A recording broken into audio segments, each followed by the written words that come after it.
This is the very definition of totalitarianism. And there is such great significance to the passage of time when we think about a day in the life of our children. And to get hot, I got hairy legs that turn blonde in the sun. What is this? What is this? Don't bother me with a question like that.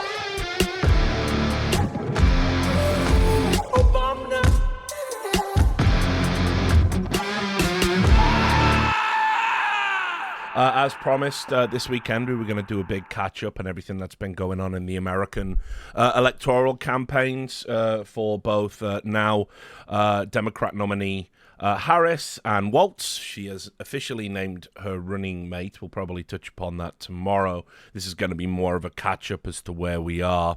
And also, obviously, Trump and J.D. Vance. J.D. Vance being the most disastrous, awful vice president pick I think I've seen in my lifetime. I would even consider it worse than Palin. Back when McCain selected her as his running mate. I wrote an article about that, which you can read on the front page of the Substack right now. It seems to be going down relatively okay. A few people disagree with the analysis, but that's fine. Everyone's got their own ideas politically. My take upon it is, of course, I think Trump is floundering big time on the campaign. And at the time of recording this, I mean, just to give you an example, some of which we'll get into today, he's gone in front of the National Association of Black Journalists for a disastrous press conference where it then later came out it was delayed because he refused to have live fact-checking at the event. The only person that sort of thought he did well by going into the lion's den was Tariq Nasheed. That's kind of where we're at there. He tried to recycle lying, the nickname lying for Kamala Harris for like the third, fourth time against one of his opponents. There hasn't been any substantive criticism of her position. Reporting today is that he calls her a bitch in private, which is also kind of like pathetic and weak because I'm pretty sure based on the 92% staff turnover rate, she is in fact actually a bitch. But whatever. Yeah, it really is quite embarrassing how poorly the Trump campaign has reacted to the very clear strategy which could be put forward by the GOP for criticizing probably a ticket for the DNC that's a lot more left-leaning than we've seen in quite a while. But whatever. So this is to sort of basically show us how we got to this point. Today we'll be covering Biden standing down. And it's a stutter. We're still doing this. We're still pretending Joe Biden doesn't have crippling dementia. We'll be talking about how the media is very much gone in the tank for Kamala in a way I really haven't seen. This is very much Hillary Clinton-esque. In fact, I would argue they were more critical of Clinton than they have been of Kamala so far. I mean, keep in mind, this is the first time in my life I have seen somebody be nominated to run for president, and in however many days it's been, I think we're getting on for 25, 27 days or whatever it's been since she officially took the nomination. She hasn't done a single sit-down interview with a journalist. She hasn't had a single press conference where she's fielded questions.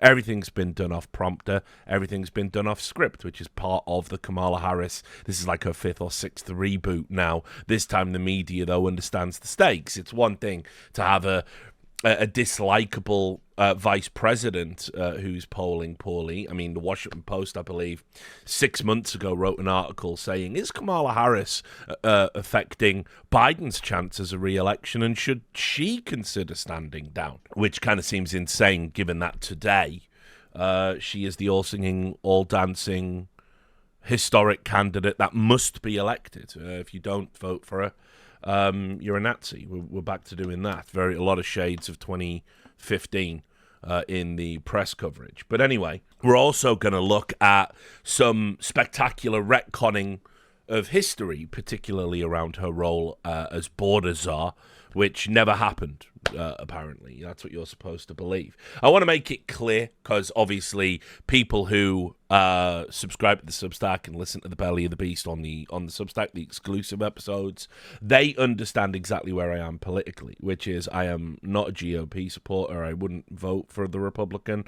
I might even be inclined to say, while I wouldn't have voted for Joe Biden, because I don't believe you should ever vote for medically incompetent candidates for anything, I certainly would, looking at the ticket here, I would be leaning more blue, and I actually have I got a lot of time for Tim Walz, even though he seems determined to shit the bed. The politics is quite simple, that just because you are vehemently against one party doesn't mean that you should ignore the issues within the party that you support, and there are plenty of them. We do have, in the US media, we essentially have state media in the US media. They are very much in for the blue team, outside of, Fox and Breitbart and other right-leaning blogs and mouthpieces like Tucker Carlson. But the reality is that I focus more on the things the media are overlooking for the blue team, because that is the niche, that is the gap, that is what people aren't doing. And I think accuracy matters and truth matters, irrespective of where it takes you politically. So, yes, all of which is to say, I don't really have a dog in the fight anymore. I don't live in America anymore. And I find American politics embarrassing. And I think the American people are being made fools of by the two-party system in their country. And until there is serious political reform, I mean, I would opt out. It all just seems to be a nonsensical car crash where the most unfit people to rule seem to continually get elected. But anyway, you're not supposed to say that. You're supposed to say Republicans bad.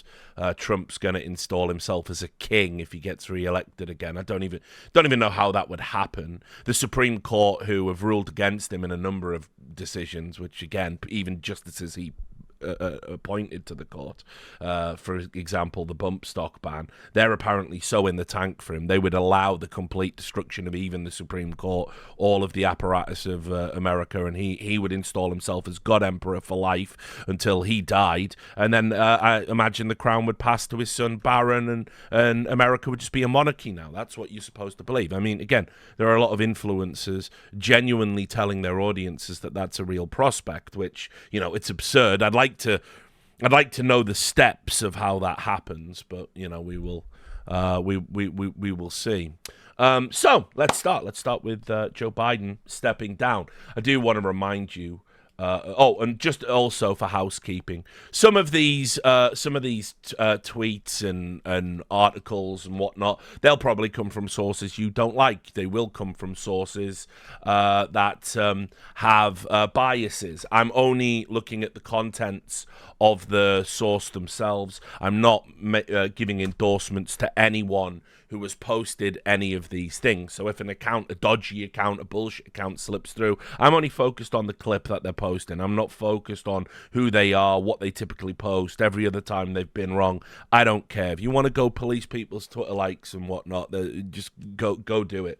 But here it's just all about the information that we want to discuss. So I want to remind everybody, of course, that this is where we were back in February. This is Politico, and there was a big sweeping kind of uptake in the media about how Joe Biden wasn't going to go anywhere, and that it was a right-wing conspiracy theory, and anybody who thought Biden was going to stand down and wouldn't be on the ticket was just an agitator, not somebody you should be taking seriously. Now look, I'm obviously going to be fair and going to say this is pre-debate, and the debate is quite remarkable in the sense that I've never seen such an impactful debate in American politics again in my lifetime. It's really hard to think of one, that has led to something as drastic as a candidate just having to drop out, an incumbent sitting president dropping out of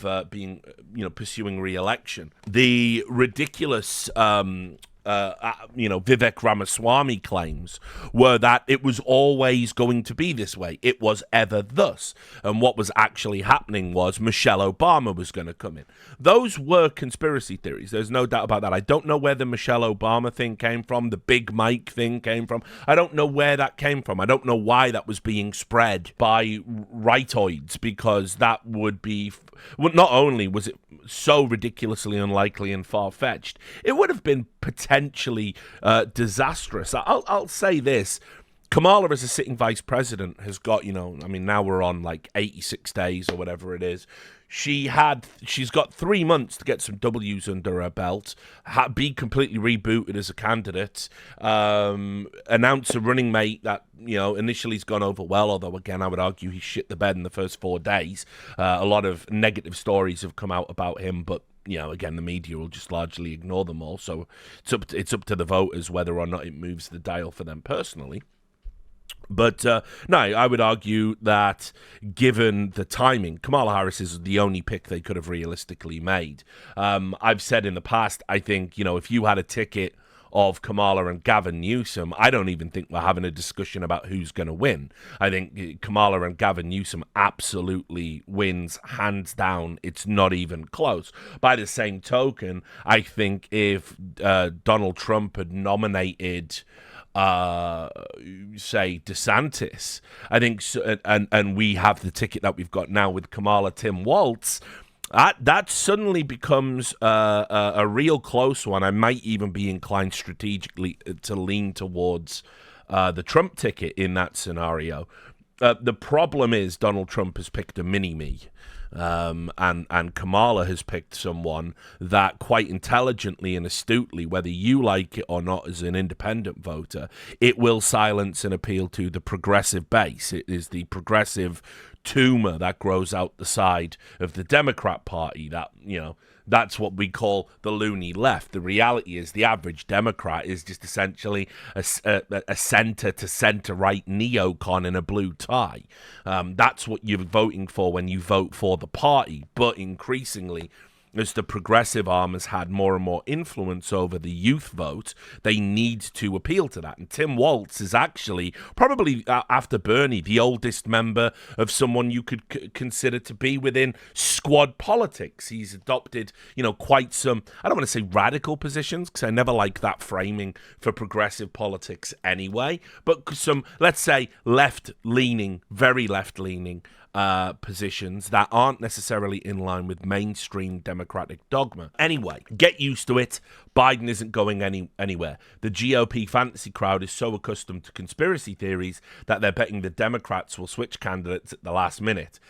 Have they actually paid attention to politics? There are two ways in which President Biden does not seek re-election. He changes his mind about running or suffers a health crisis. And the premise of that article there by Jonathan Martin was Biden would do neither. Now, look, I don't want to toot my own horn yet again, right? But I've written about it. I've recorded it on the Belly of the Beast. But I will just say it here. I called this in 2019.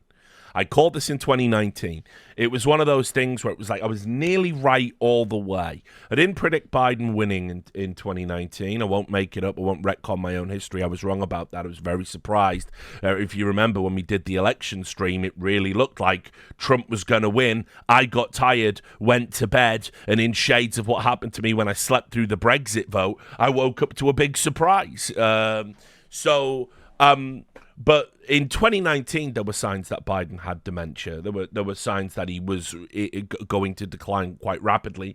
And I said that ultimately there's going to be a situation in the future where something so staggeringly embarrassing happens that the populace of America won't be able to vote for him again. They simply won't be able to do it in good conscience. Now, I will also add, in the article I wrote that in, I said he was going to shit himself in public. It was kind of a joke. It was kind of a metaphor. I was calling it the Biden brownout, and it was going to be a political disaster and everything. But the reality is, I don't see how that debate could have been... I don't think it would have necessarily gone much worse had he shit himself in the middle of the debate. I just don't even think it would have moved the dial all that much. His brain just broke on live TV in front of 50 million people or whatever it was. Well, that's it. It's a GG. And so the Trump campaign has been complacent along those lines on that basis. But anyway, just wanted to show you that. We also had this report, which is, funnily enough, what I said they should have done. I didn't think they were actually going to do this, but it's now a matter of reporting record. Here it is in the New York Post. Top Dems threatened to forcibly remove Biden from office unless he dropped out, set him up to fail at the Trump debate, according to sources. A lot of people said to me at the time, going, Richard, you're missing the trick. The Dems have pushed Biden out to debate knowing he's going to fail, and that's what they're doing it for. I don't think they were doing that. I honestly thought they could have got this mummy across the finishing line. I think what the plan to do was get Weekend at Biden's over the finish line, right? Because you only had 3 months to go, realistically, 3-4 months to go. Get him reelected, and then he was going to stand down 1 year into the job or whatever, operating as a shadow president, much like he is now. He's on the beach again, by the way, in case you're wondering where he is. They then would have had Kamala get sworn in on like Juneteenth or whatever for a big historical moment. I think that was the plan. I think that was pretty much what they always wanted to do. But anyway, it just wasn't tenable anymore. And so Pelosi, say what you will about her. Yes, she loves a bit of insider trading, doesn't she? Yes, she is a fucking tough old bitch. Yes, she lies for fun and probably smells like gin. But a more astute, ruthless political operator in American politics, there is not. She rules with an iron fist, and she brought the Democratic coalition to heel, and indeed Joe Biden. I mean, there was a clip of her just recently the other day saying, I never rated Biden's political operations, actually, after she denied that she made any phone calls to corral Democrats to apply pressure. I mean, there was a lot going on. It wasn't just the private pressure from members of his own party. It was the public pressure. I started writing an article and didn't get it finished in time. It was called Clooney and the Big Boy, and I'm so sad I didn't get it finished in time because I wanted to publish an article with that title. I guess I'll save it for a book if I ever write one. But Clooney and the Big Boy. Basically what happened was George Clooney, as you know, he wrote a very scathing op-ed where he said, please, Mr. Biden, stand down. And he openly said in that when he met him at that dinner, which set everyone, going, oh my God, Hollywood Reporter, how dare you post this? This is a cheap fake. George Clooney said in the op-ed, no, I've known Joe Biden a long time. He's greatly diminished. And so anyway, the reason it's called Clooney and the Big Boy is his own staff was saying Joe Biden's going to do a big boy press conference soon. Spoiler, when he did that big boy press conference, he called President Zelensky fucking Vladimir Putin. So, not the biggest of boys on that day. Anyway, George Clooney basically wrote begging Joe Biden to stand down. And there's a detail that people might have missed. George Clooney isn't just a politically vocal celebrity. George Clooney is a very good friend of Barack Obama's. And whatever you think about the modern Democrat Party, one of the things you have to acknowledge is there is a cabal of people behind the scenes that essentially run it. I've said this for years. The Democrats are the party of selection, not election. They love to rig a primary. They love doing that. We know they're doing that. We've seen that through WikiLeaks and just explicit court rulings that, you don't have. Primaries are all pageantry. They're all theatre. They're in no way legally binding. You don't have to put forward the person that wins the most primary votes. You don't have to do it, which just as well, because Kamala's here, right? They select the candidates that they believe are most likely to give them not just an electoral victory, but also keep what is that cabal's power base intact. These are the Clintonistas, the Obamaites, the Bidens, the Pelosi's. These are the traditional foundation of the DNC and how it operates. So when George Clooney writes that op-ed, that's Obama. He will have run it by Obama, and Obama says, yeah, of course you can publish that Clooney, you'd be doing us a big favour. I mean, some people went so far as to say George Clooney put his name on it, but it was written by Barack Obama.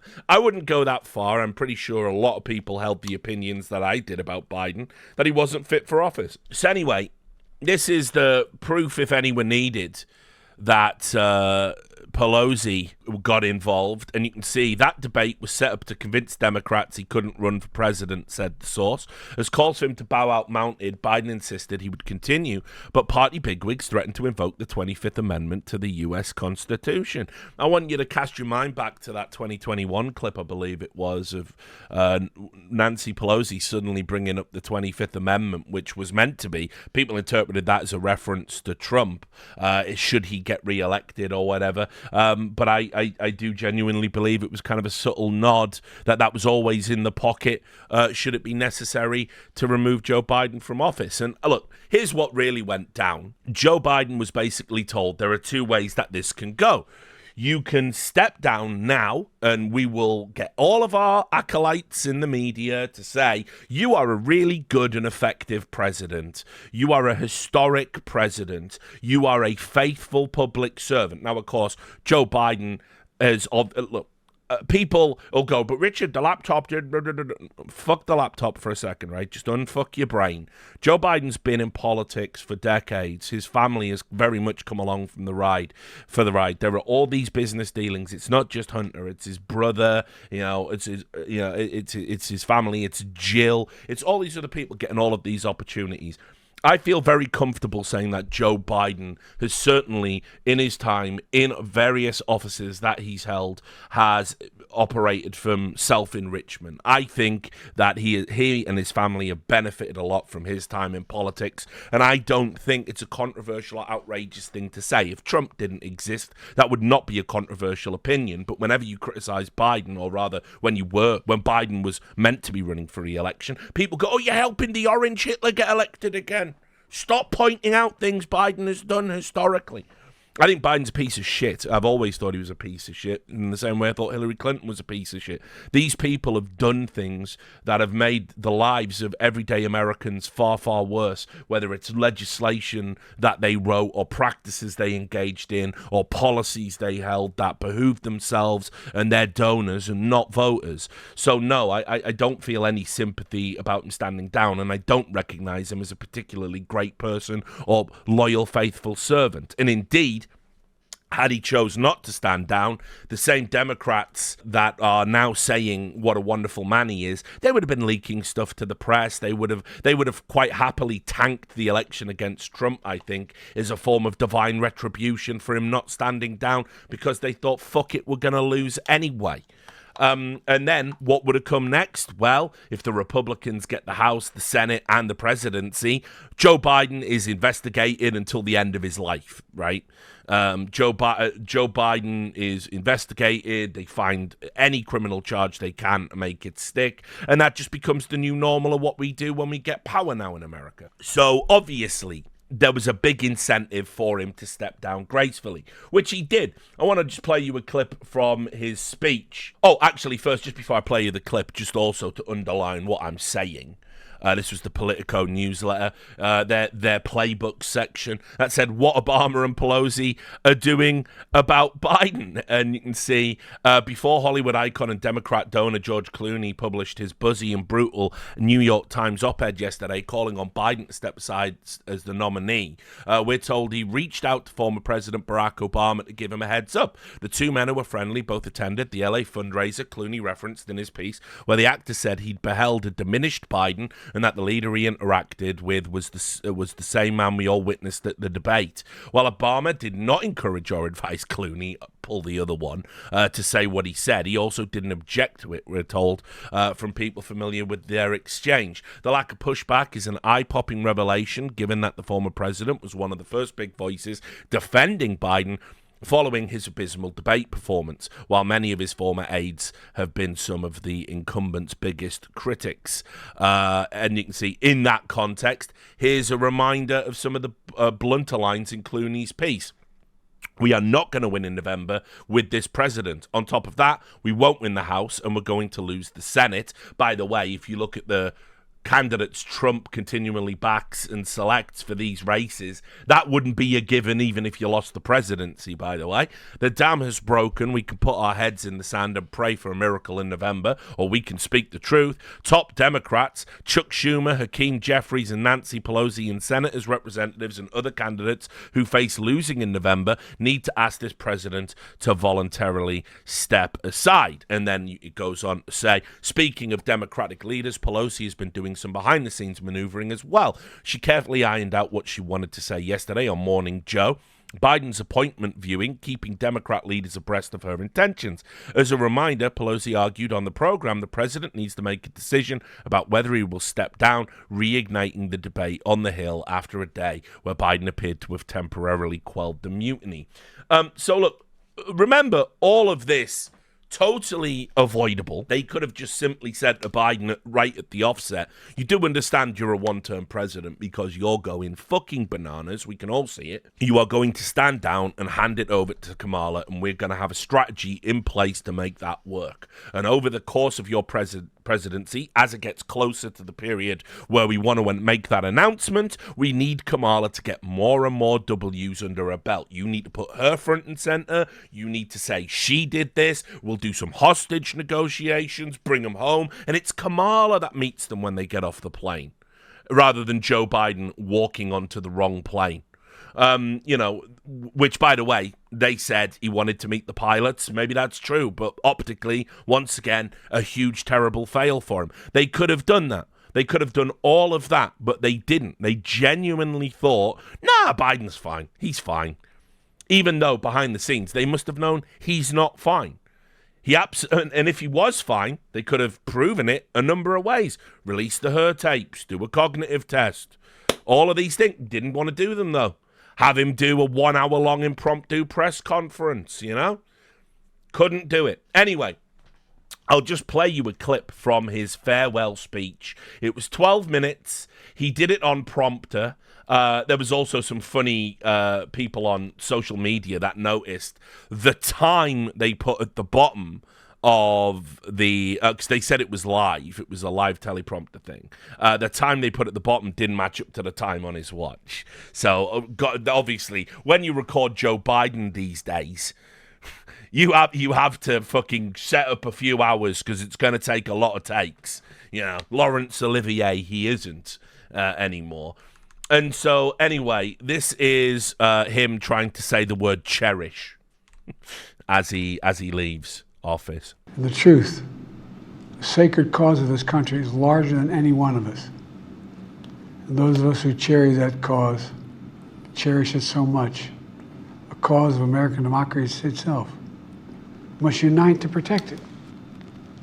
In recent weeks, it's become clear to me that I need to unite my party in this critical endeavor. I believe my record as president, my leadership in the world, my vision for America's future, all merited a second term. But nothing can come in the way of saving our democracy. That includes personal ambition. So I've decided the best way forward is to pass the torch to a new generation. That's the best way to unite our nation. There is a time and a place for long years of experience in public life. But there's also a time and a place for new voices. There surely is. There's also a time for coherent voices, and I would argue that's been, long overdue by about 12 years. But anyway, obviously a total retcon of what was actually happening. Joe Biden hadn't made this decision organically, as we know. His position essentially became untenable. The party pressured him out, and we've got all these other questions that we can be asking. Who's running the country? This should be a huge political scandal. We've had a Politburo in America for fucking the last, 3 years. Like, Trump's a maniac, right? No doubt about it. But he was the guy. He was calling the shots. What the fuck's been going on behind the scenes with this party? And so, obviously, he bumbles his way through this teleprompter speech, retcons his own involvement in him standing down, says we have to pass it over to a new generation, that new generation being 59-year-old Kamala Harris, the face of Gen Z, according to Politico. We'll get to that in a moment. And, yeah, it's all embarrassing. It's really embarrassing. But for me, I would have thought you would have, like, just, you know, all right, well, this is good. This is long overdue. Just to point it out as well, this was in the Wall Street Journal. This was their lead here. This is one of the things that happened behind the scenes when Joe Biden tried to give a speech to a group of congressional Democrats. He wanted to pass a bill. This was the lead in a Wall Street Journal article. President Biden had just finished trying to persuade a group of congressional Democrats to pass a $1 trillion infrastructure bill when Nancy Pelosi, then the House Speaker, took the microphone. In 30 minutes of remarks on Capitol Hill, Biden had spoken disjointedly and failed to make a concrete ask of lawmakers, according to Democrats in the room. After he left, a visibly frustrated Pelosi told the group she would articulate what Biden had been trying to say. One lawmaker said, "It was the first time I remember people pretty jarred by what they had seen," recalled Representative Dean Phillips, who would go on to mount an unsuccessful primary challenge against the president, I would imagine, based on what he saw in that room. That was October 2021. That month was the last time Biden met with the House Democratic Caucus on the Hill regarding legislation. This is 3 years ago. For 3 years, there have been other people making these decisions behind the scenes. We don't know who they are. We don't know who's doing what, right? It's crazy. And so nobody can, like, walk away from this going, oh, we had no idea. This was happening in 2021. So, as I said, had it been if this was a Republican doing this, if this was like, for example, how the end of the Reagan administration had gone, Reagan's own son said he had Alzheimer's towards the end of his time in office, and indeed he was later publicly diagnosed with it, but his family have said in books subsequently he was showing the symptoms while he was president, for there is nothing new under the sun in American politics. I would add that it would be viewed as a huge scandal and all these people covering for the president when he wasn't fit for office and he should have been removed and all this other stuff. We're just moving on. The press are just so incurious about all of this. And indeed, we move on and we do all the classics. Let's do the hits. So I regret to inform you that Van Jones is fake crying again. I took so much heat in the past for when the election results came in and Biden had been elected and Van Jones had come in and he said, it's just a great day if you're black in America. A great curse has been lifted from the country. You wouldn't understand. And I said, he's fake crying. He can do this. He performs the news. That's his thing, right? He knows he doesn't believe what he's saying. He's been caught by Project Veritas fucking saying that. Right, but but anyway, everyone was going, how dare you say that a black person might not be moved to tears at the election of Joe Biden? Well, I'd be moved to tears, but for different reasons, given that Joe Biden was, of course, the architect of the the 90s crime reform bill that disproportionately incarcerated black people, led to distinctions between, crack cocaine and powdered cocaine, 3 strikes, all of that bullshit. He loved all of that. So, I mean, yeah, okay. Won't even bring up the segregationist stuff. Kind of seems like just a cheap fodder at this point. But no, Van Jones was crying again. Here he is. It's pretty nauseating. Prepare yourself. We're pushing for this to happen. It's kind of like when your grandpa, you got to take the keys. And everybody, you got to take his keys, you got to take his keys. I'm also begging Democrats, their operatives, and their voters to stop creating fan fictions and personalizing relationships with politicians. They're politicians. They hate you. They use you. They are in it for themselves. They aren't your family. They aren't your friends. Can we please stop doing this? It's cringe. This is why I believe politics has essentially replaced religion for lefties. That's what it is. They're all figureheads. They're all the Pope. even people who are pushing for this to happen, it's kind of like when your grandpa, you got to take the keys, and everybody, you got to take his keys, you got to take his keys, you got to, and he's fighting and he's fighting, and everybody's so frustrated, and then you finally get the keys back, and then you just cry, because this is somebody that you love, this is somebody that you care about, this is somebody who was there for you, this is somebody you wouldn't be here without him, and you have to take something from him. Now, this is not, look, politics is politics, but this is a human moment for one of the great humans in America. This is a huge moment for him, for his family, for all of us who love him, for all of us who wanted him to get across the finish line. But if you're a young person watching this, this is leadership. This is patriotism. This is what it means to put the country first, and put the party first, and put the cause first. When your arm gets tired, you let somebody else finish pitching the game. That's what Joe Biden has done, and he's done that for all of us. And so I just want to say, I don't know who's going to be the VP, the non-VP. I don't know anything about politics. I just know that I love this man. I care about this man. It was painful every day to sit up here and talk about him like he's just some problem for the party. Wait till we get to the convention. You're going to see people crying, standing, screaming, cheering. He may not get a chance to talk for 10 minutes. We finally get a chance to put our arm around this guy. He did the right thing for this country. He did the right thing for this party. All of us are going to be in this situation someday, and I hope that we take a moment to honor this man and to love this man. I love Joe Biden. I appreciate what he's done, and a lot of people are heartbroken today. Even if it's the right thing, it's still just horrible. Jeepers. So, but I mean, look, it wasn't alone. There was a real strong uptake for this praise about, Biden's made the ultimate sacrifice. Biden is a Washington-esque figure who ceded power when no one else would. Here's David Axelrod on CNN. Weeks, he's done an unnatural thing, very rare in the annals of history. He stepped away from power.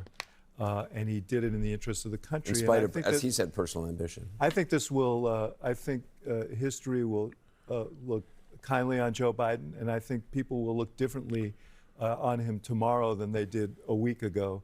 And they will maybe see his achievements and his commitment to this country more clearly. Yeah, I mean, again, just remember, he didn't walk away. He was very much pushed. It was one of those, if you don't jump, we will just push you off. It was a walk the plank style situation.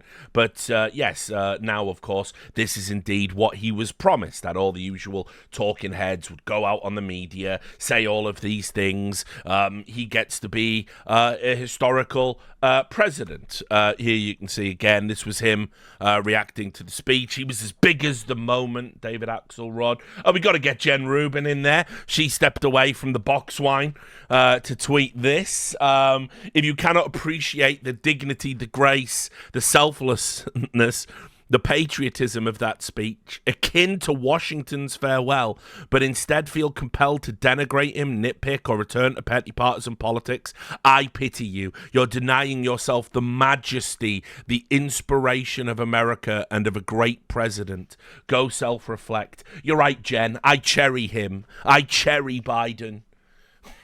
Like no other. So you have that. Then PBS went and said, it's one of the most selfless acts they've ever seen.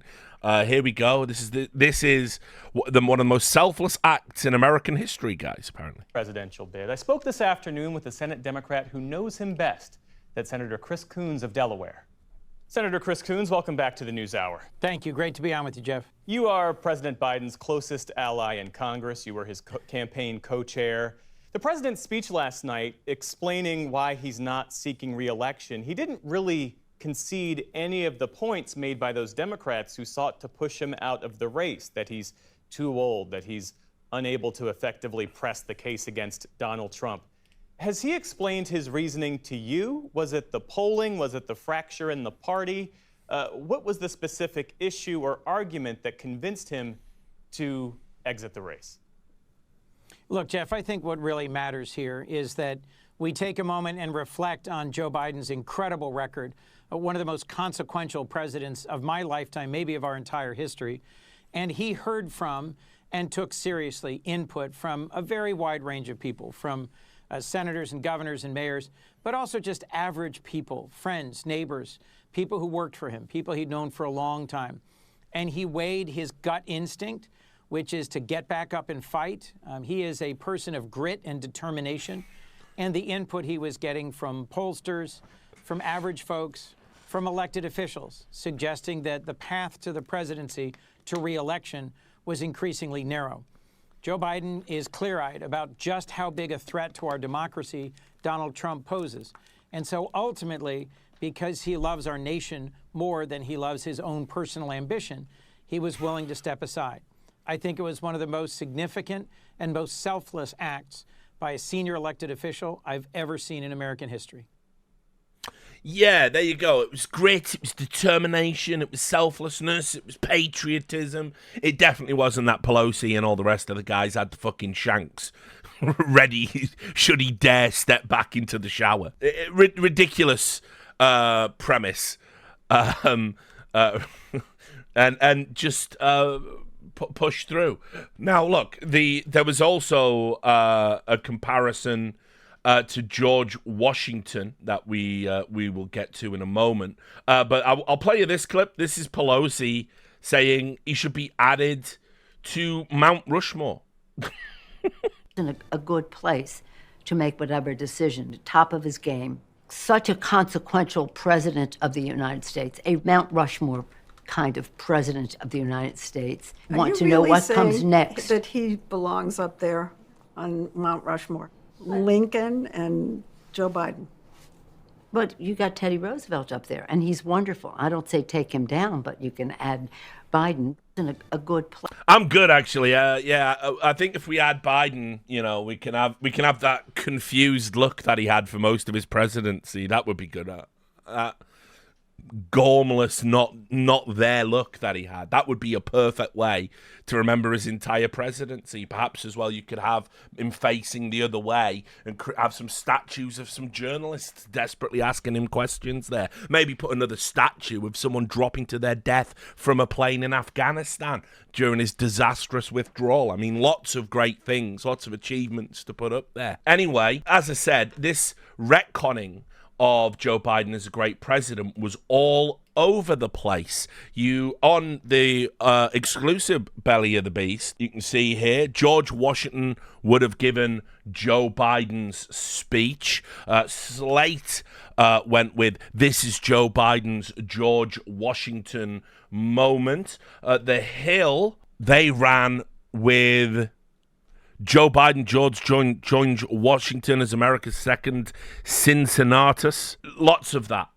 So there was, people were loving this idea of getting a chance to reframe Biden as being this selfless, incredible leader. It just seems kind of crazy to me that we're going to try and do that. I think everybody will remember the real reason he stood down, and it was because he just wasn't up to it anymore. He's not well. He's clearly ill.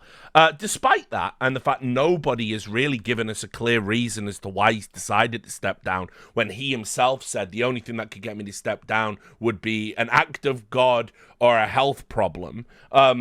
So which one was it, I guess, would be the question. Journalists haven't asked that. In fact, you can see here, the White House insisted Biden is absolutely sharp enough for a second term, and there was no cover-up of mental decline. Yes, you must deny your eyes, your ears. He's fine. It's a stutter. How can you say otherwise? Of course, the reality is they have to say this, because my immediate question is, well, if he's not fit enough to campaign, is he fit enough to be running the country? And the answer to that, of course, is no, he's not. And everybody's known this. I also find it hard to believe, given he's met with a Parkinson's specialist neurologist Delaware, like 8 times this year. I also find it very hard to believe that that they're not aware of what the issues are and there is an ongoing health problem. It is a cover-up, guys, unfortunately. I don't consider that a conspiracy theory. He's not well. He shows all the signs of not being well. He's meeting with specialists in the field of the thing he appears to have. We've got doctors going on MSNBC and saying, look, I'm a neurologist. He's not fucking well. It's not a stutter. And yet the White House is saying 4 more years he's fine. The funny part of all of this is now that he's stood down, we can immediately pivot. And this is actually quite astute political strategy, right? You couldn't say Trump was old and Trump had dementia while Biden was the candidate, because Biden does have dementia and Biden is older than Trump. But what you can do now is you can immediately pivot and say, hey, Trump is 78, be 79 when he's inaugurated. He's too old. He's the old guy in the race. And indeed he is. And indeed, I believe he's too old to be campaigning. There should be an age limit on how old you can be for being a president. I don't want Trump to be running. So this is fine. You can see, here we go. Yeah, Trump is now the oldest nominee that we've ever seen in U.S. presidential history. Trump is now the oldest nominee that we've ever seen in U.S. presidential history. Trump is now the oldest nominee. So there you go. He's now the oldest presidential nominee, and it's true. So, yes, we absolutely should be banging that drum.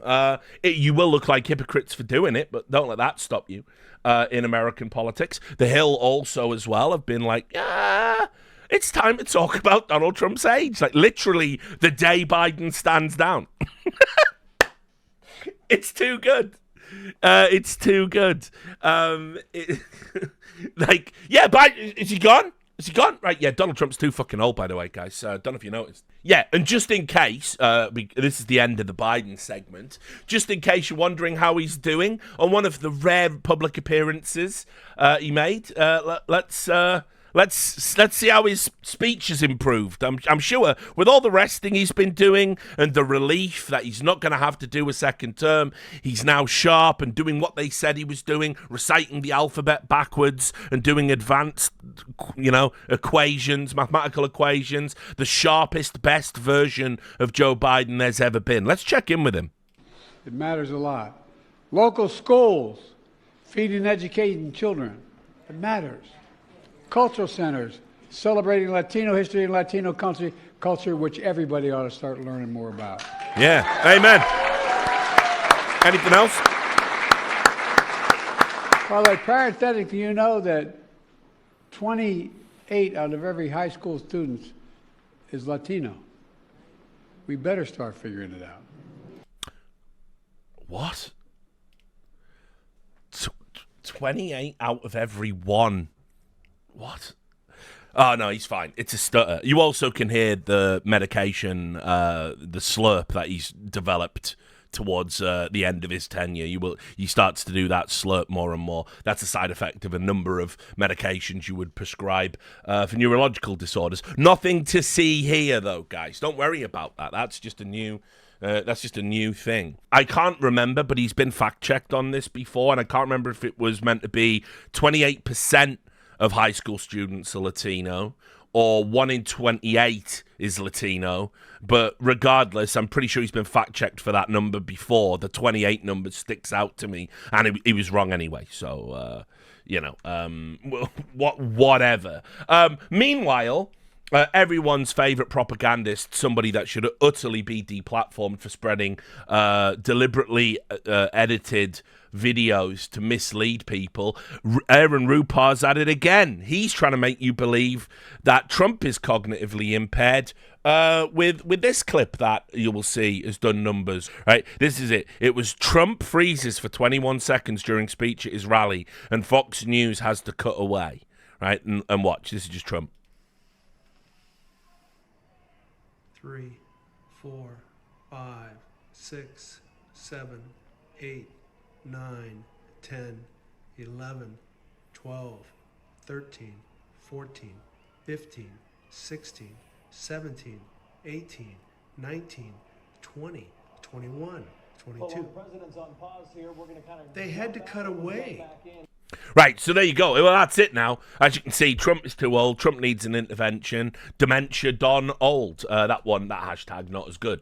But actually, in reality, what happened was there was someone in the crowd had a medical emergency, and experts had to go out and facilitate that woman getting out of the venue, and Donald Trump rightfully paused. I would also add, by the way, after you've been shot in the ear, one of your most recent rallies, any commotion or hubbub in the crowd might give you like pause for thought, but no, it's definitely the dementia thing. So yes, they are going to be pushing that in a more sustained manner as we move forward. Now, Kamala's in. And there are levels of yas queening we have never seen before. Indeed, the kind of handover has been pretty smooth. But it's kind of interesting because there's been a lot of chatter behind the scenes about how Kamala Harris and Joe Biden, they haven't necessarily been getting along, and they haven't been meeting and all of that stuff. And there's actually tension in the camps. You can see here, this is over on Real Clear Politics, which I'll say has a right-leaning bias, but they wrote that Harris and Biden met in person only 6 times in the summer, and apparently the meetings with them have been getting reduced, in frequency, suggesting that actually Biden isn't giving much input to her campaign whatsoever. There's been a lot of people saying as well, a lot of Biden advisors and Biden aides, and now just Harris aides, that's what they're working on exclusively, is getting her re-elected. And so, Biden's kind of just being sidelined even in his own presidency. One of the most astute things I ever said is Biden is America's Brezhnev. That will age so incredibly well in about 2 years' time. Somebody else, somebody important will say it, and I'll be able to go, no, that was me. I said that first. He is America's Brezhnev. If you know who Brezhnev is, you know exactly what I'm talking about. Also, she gave her first speech where she came out, and obviously, as is the party line right now, sorry, it's Benny Johnson. It's only the clip that we're here for. This is what she had to say about Joe Biden and his historic contribution to American history. Joe Biden wanted to be here today. He is feeling much better and recovering fast, and he looks forward to getting back on the road. And I wanted to say a few words about our president. Joe Biden's legacy of accomplishment over the past 3 years is unmatched in modern history. In one term, he has already, yes, you may clap. Please clap. We got that Jeb energy today. In one term, he has already surpassed the legacy of most presidents who have served 2 terms in office. And I first came to know President Biden through his son, Beau. We worked together as attorneys general in our states, and back then, Beau would often tell me stories about his dad. He would talk about the kind of father and the kind of man that Joe Biden is. The qualities that Beau revered in his father are the same qualities that I have seen every day in our president. His honesty, his integrity, his commitment to his faith and his family, his big heart, and his love, deep love of our country. And I am firsthand witness that every day our President Joe Biden fights for the American people, and we are deeply, deeply grateful for his service to our nation. Just to give you an idea about the chameleonic life form that is the average American politician, I'll remind you all of her primary campaign where she explicitly attacked Joe Biden. Also, it doesn't need to be rehashed. You can go watch my video on it. Kamala ran such a terrible campaign, she had to drop out before Iowa was called. She was right down at the bottom. She had about the same percentage when polled of intended voters as Andrew Yang. That's where she was politically, now in line to be president. That's how American politics works. Selection, not election, baby. But here she is with her little moment where she attacked Biden over his busing policies. We've also heard, and I'm going to now direct this at Vice President Biden. I do not believe you are a racist. And I agree with you when you commit yourself to the importance of finding common ground. But I also believe, and it's personal, and I was actually it was hurtful to hear you talk about the reputations of 2 United States senators who built their reputations and career on the segregation of race in this country. And it was not only that, but you also worked with them to oppose busing. And, there was a little girl in California who was part of the 2nd class to integrate her public schools. And she was bused to school every day. And that little girl was me. And there you go. And by the way, it was the when she said bussing, it's not the Zoomer kind, although she is the You have criticized meme queen. Hillary Clinton as the quote. Now look, I'm not going to say that she deliberately wanted to shoehorn that little girl was me line into that debate. Obviously, I'm not saying she's like inauthentic or not genuine in that way. I'm sure that was very heartfelt. I mean, certainly a lot of Republicans said she was lying about that experience, but as I've consistently maintained, attacking Kamala Harris's blackness is ridiculous. She would have very much had the experience that a lot of black children unfortunately had growing up in America, and to suggest otherwise is grotesque and certainly should be out of bounds for political attacks of that nature. But what I will say is she did have that line ready canned. And how do we know that? Because by the time that debate ended, they were already selling the t-shirts, That Little Girl Was Me. You could go and buy them to show your support for Kamala Harris. They were ready to go, guys. So I'm just saying, she got that line in, and that was, that was her one big hit of her primary campaign. Essentially, that was all she really had out of it before having to drop out before Iowa. Anyway, meanwhile, MSNBC had a focus group on initially at the start when Kamala was first announced. And they asked those people in the focus groups, yo, what do you think about Kamala Harris? And let's just check in. Who do you blame for President Biden being in office in this condition? Who deserves the blame? His close staff. They work with him every day. So I think that's what also makes me nervous about the Vice President Harris. Talk about that a bit. So yes, she's going to be in it, but she also helped keep him in where he's at right now. And if he really is as bad as what they've been saying, I think if he steps down as president and she steps into the presidency before the end of his term, it almost makes me question a little bit more why it didn't happen sooner. She's worked with him. She's been, to my understanding, with him daily, or at least a couple of days a week. Why hasn't this been brought to her attention? If she's willing to hide that type of information once she's in office, now what she's willing to hide for herself. So, yeah, don't know why that clip was recorded in a wind tunnel, but there you go. That was the first part on MSNBC, and they were like, well, okay, we can move it along, and we'll ask another question, and surely this one will be okay. How do you perceive Vice President Harris compared to President Biden in terms of competency and experience? I think she's worse. She doesn't even know what's going on at the border. Right. And that's what she was supposed to be doing and in charge of.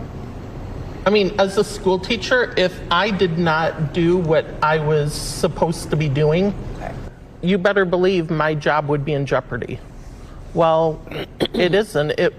Not only was her job not in jeopardy, she was just handed a promotion. Is there anyone that Kamala Harris could appoint as her vice president that you would find reassuring, would make you consider voting for her? No. Never consider voting for her. No. I would do RFK Jr. way before her. Yeah, same. Absolutely. Yeah. And she's not the first woman to run for the presidency, Hillary Clinton. I'm assuming no one voted for Hillary Clinton in 2016. So it's not necessarily going to sway you to vote for a woman in office. When do you think America will have a female president? When there's a competent one? I don't get a good feel for her. I think she's an idiot. Right.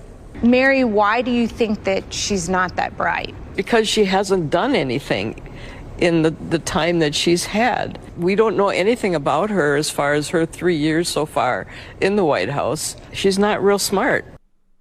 Well, that went well. Of course, this was all on day one, and the reason why the media was doing this was because they did want to get a temperature check. What you're going to have to understand is the apparatus of things in America. We've seen this today. Washington Post are actually paying Twitter to advertise a pro-Kamala Harris article, which to me seems like some insane form of journalistic corruption and malpractice. But again, what do I know? I just write about esports. The reality is that the media are now essentially the campaign arm of Kamala Harris, and it's essential to do these temperature checks because those lovely women that they've got there, they certainly picked a type. Like, I don't even know. It's like they're just like, it's like a fucking... I'm not even going to say it. Whatever, it's fine. It's cheap. This is a politics show, guys. Serious.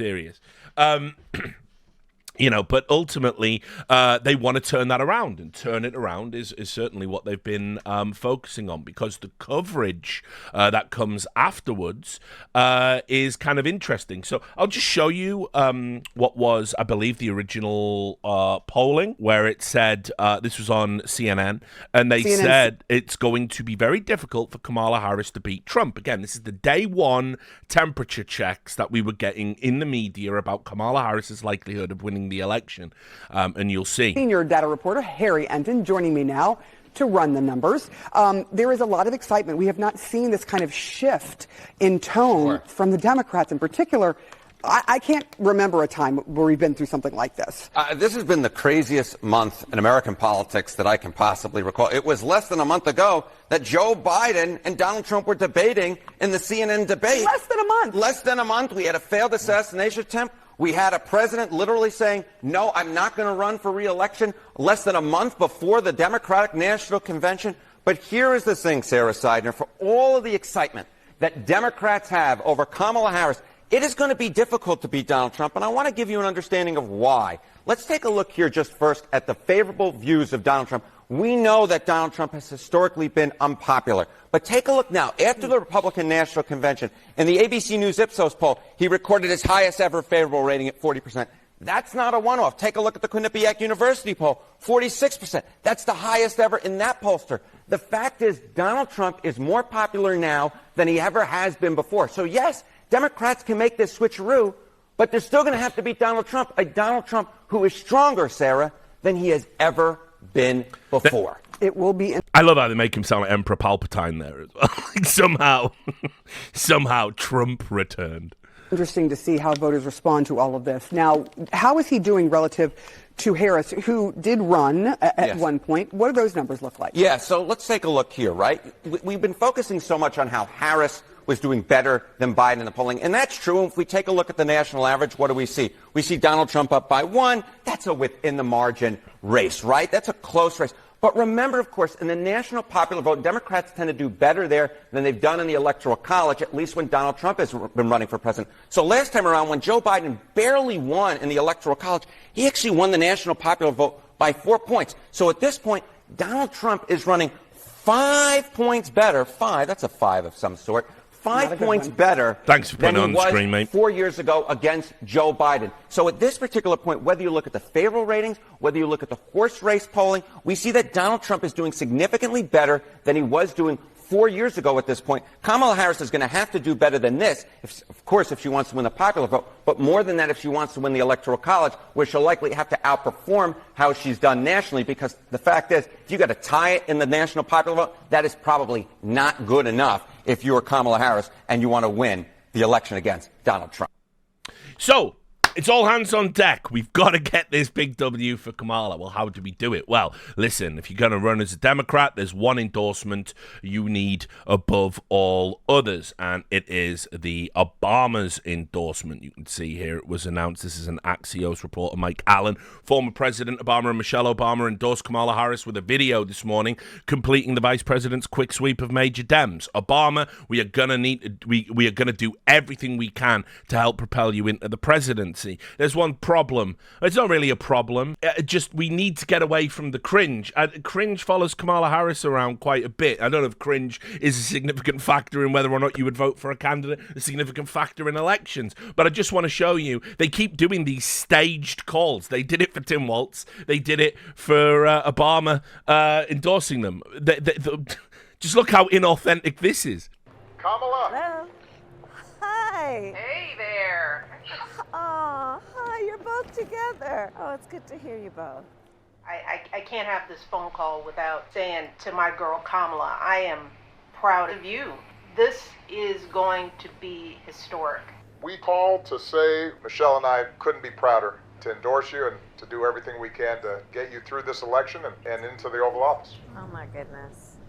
Michelle, Barack, this means so much to me. I am looking forward to doing this with the two of you, Doug and I both, and getting out there, being on the road. But most of all, I just want to tell you the words you have spoken and the friendship that you have given over all these years mean more than I can express. So thank you both.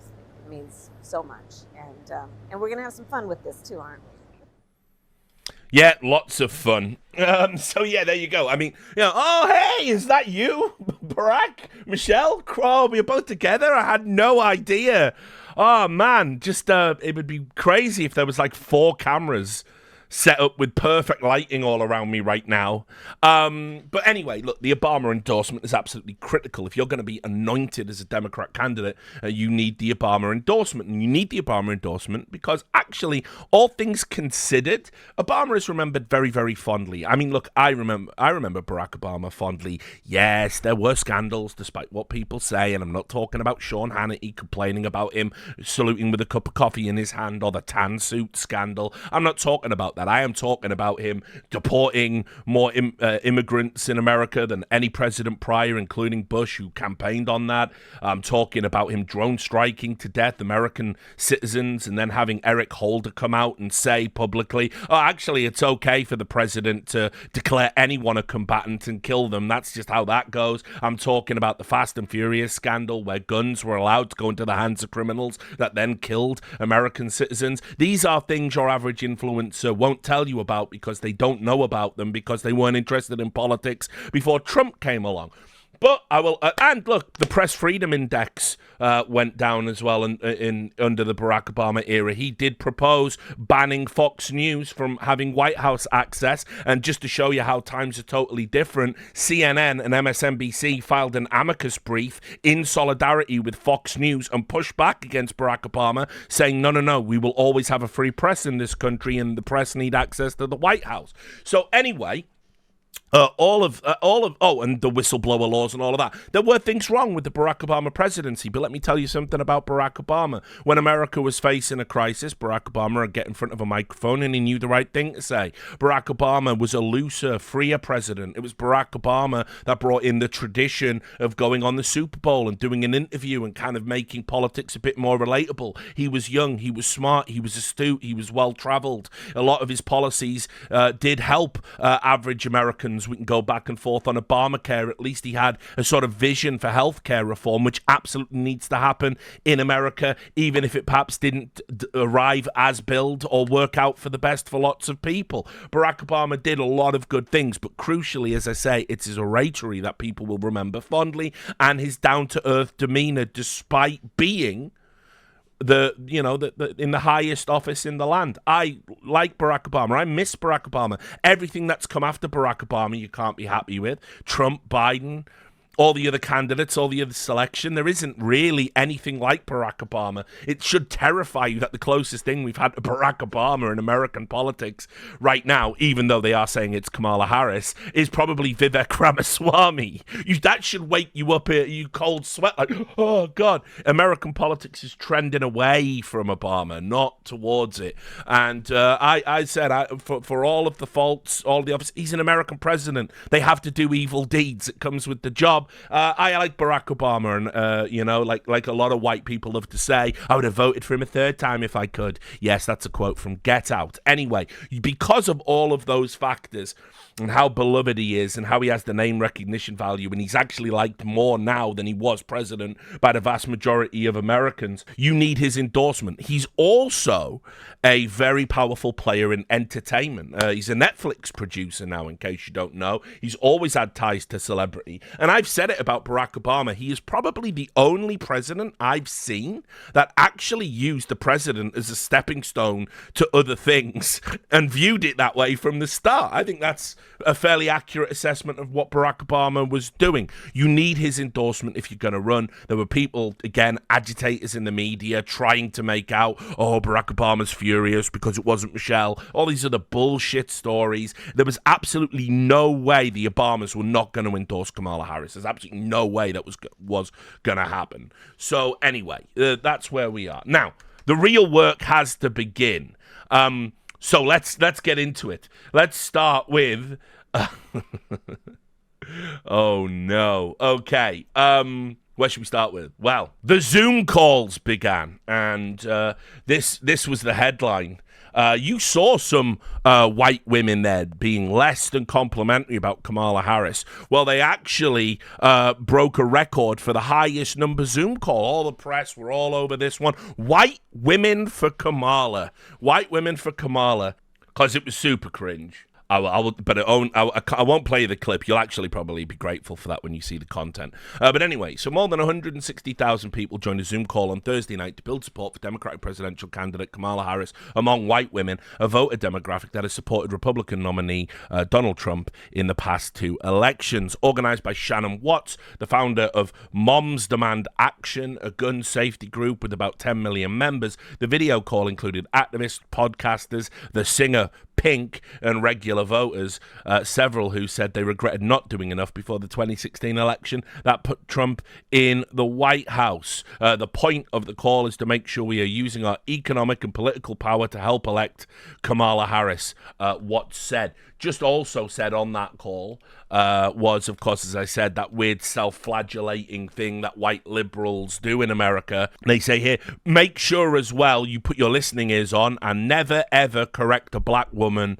about anything. You can see here the white women answer the call. Zoom gathered 164,000 white women last week, breaking the world record for the largest Zoom call. Ariel Fodor, a teacher turned TikTok influencer with over 1.3 million followers, went viral for her contribution to the Zoom meeting. Fodor, known as Mrs. Frazzled on TikTok, makes content where she uses what she describes as a teacher voice, speaking as if addressing children while correcting people about things like mansplaining. I can't imagine sort of what fucking has to go wrong with your brain to want to watch content where you are lectured for immutable qualities and told this is why you must do. Only a white American liberal would sign up for that, I think. But there you go. That's kind of where we're at. That content sounds hellish. But yeah, there were loads of viral clips of it on social media. I'll spare you the horror. But right after white women for Kamala, we also got, let me find you this, white dudes for Harris.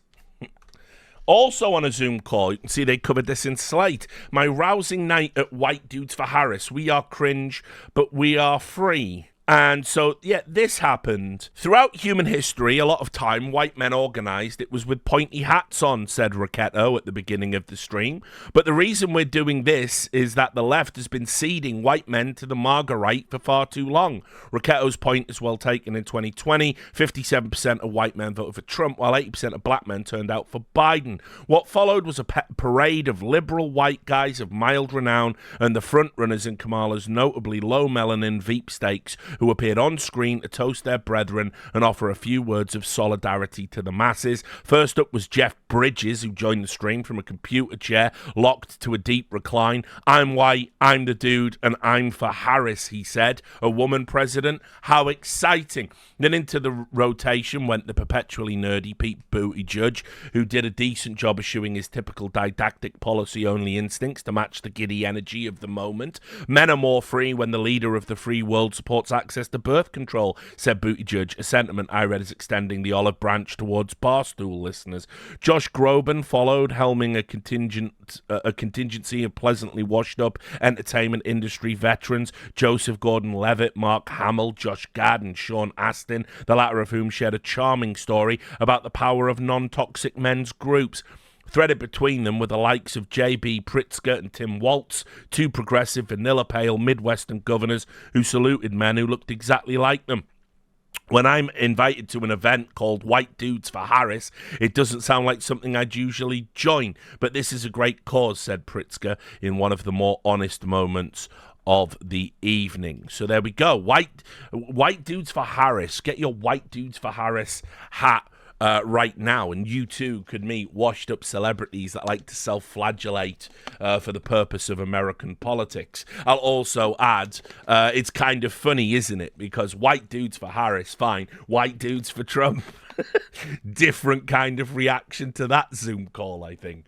Anyway, we also have this. Ben Stiller, who was on Comics for Kamala.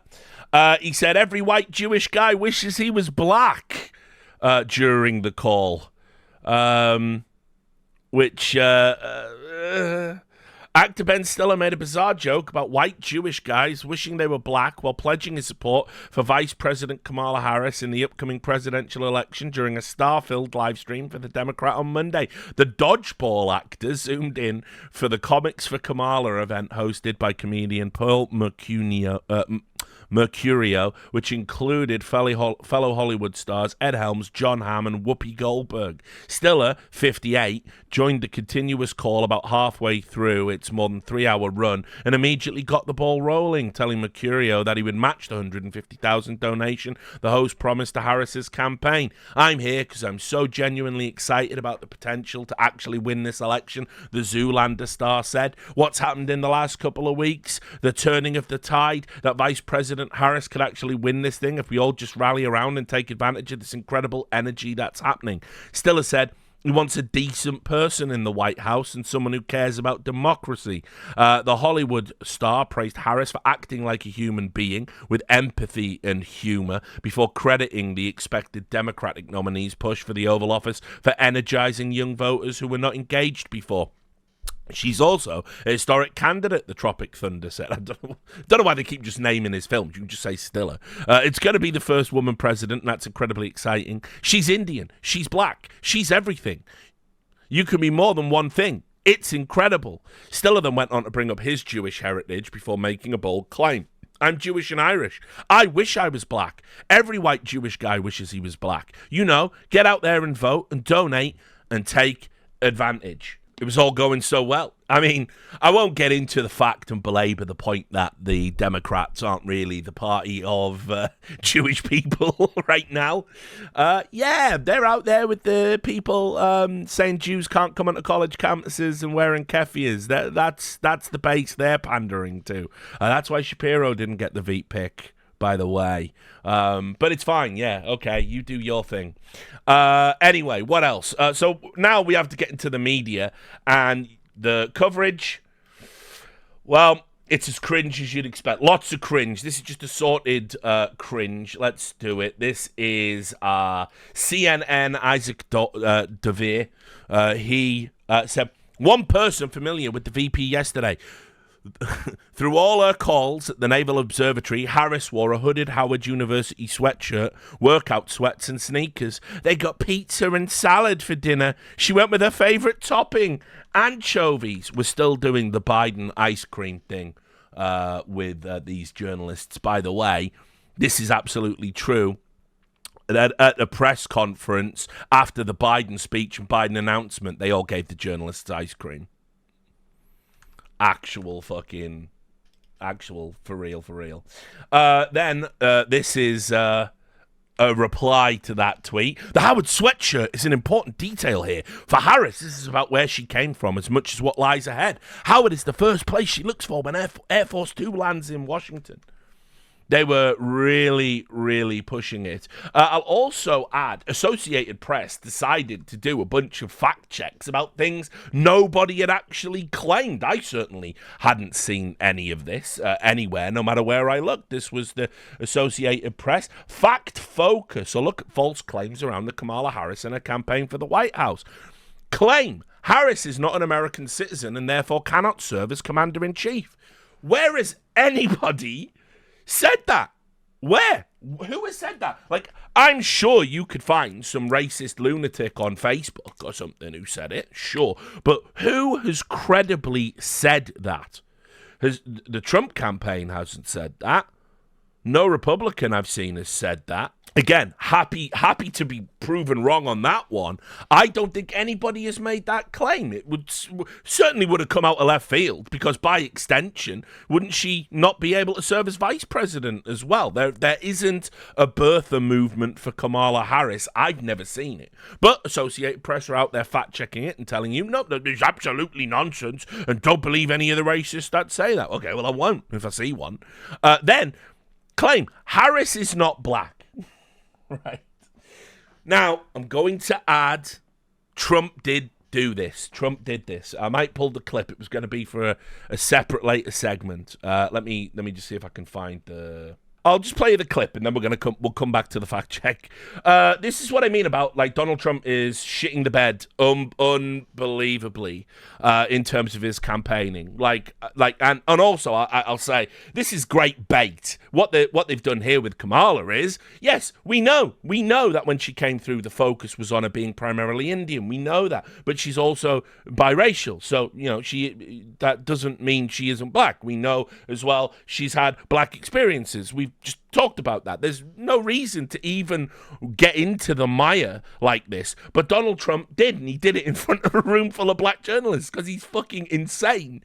And this campaign has been horrible. He is going to throw the election to a candidate that was unelectable 2 months ago. 100%. I would put money on it right now. The campaign he is running is unbelievably bad. I mean, he's attacking Joe Rogan as well, because Joe Rogan said if he had to vote, he would vote for RFK because he likes him. Right? Which is, there's a lot to unpack there. But, Joe Rogan said that, and Trump immediately goes to Truth Social. I wonder how loud Joe Rogan will get booed at the next UFC. Probably not at all, Donald, because Joe Rogan is a beloved member of that community, isn't he? He is an idiot. He is an idiot who attacks the moderates and the potential floating voters and the independents. And he's even attacking popular Republicans in Georgia. Like he's been doing with Brian Kemp, a governor who beat Stacey Abrams twice and is well-liked and increased his margin of beating her from 2018 to 2022, and he's saying he's a rhino. Brilliant. You lost Georgia by 12,000 votes, by the way. Do you think any of them could have been Brian Kemp supporters? Let's see. Anyway, this is what he said. This is what he actually said about Kamala Harris. And here in the United States, in a shocker, former President Donald Trump has questioned whether his Democratic rival Kamala Harris is really black or changed her racial identity for political gain. His remarks came while speaking at a convention for black journalists in Chicago on Wednesday. Do you believe that Vice President Kamala Harris is only on the ticket because she is a black woman? Well, I can say no, I think it's maybe a little bit different. So I've known her a long time indirectly, not directly very much. And she was always of Indian heritage, and she was only promoting Indian heritage. I didn't know she was black until a number of years ago when she happened to turn black, and now she wants to be known as black. So I don't know, is she Indian or is she black?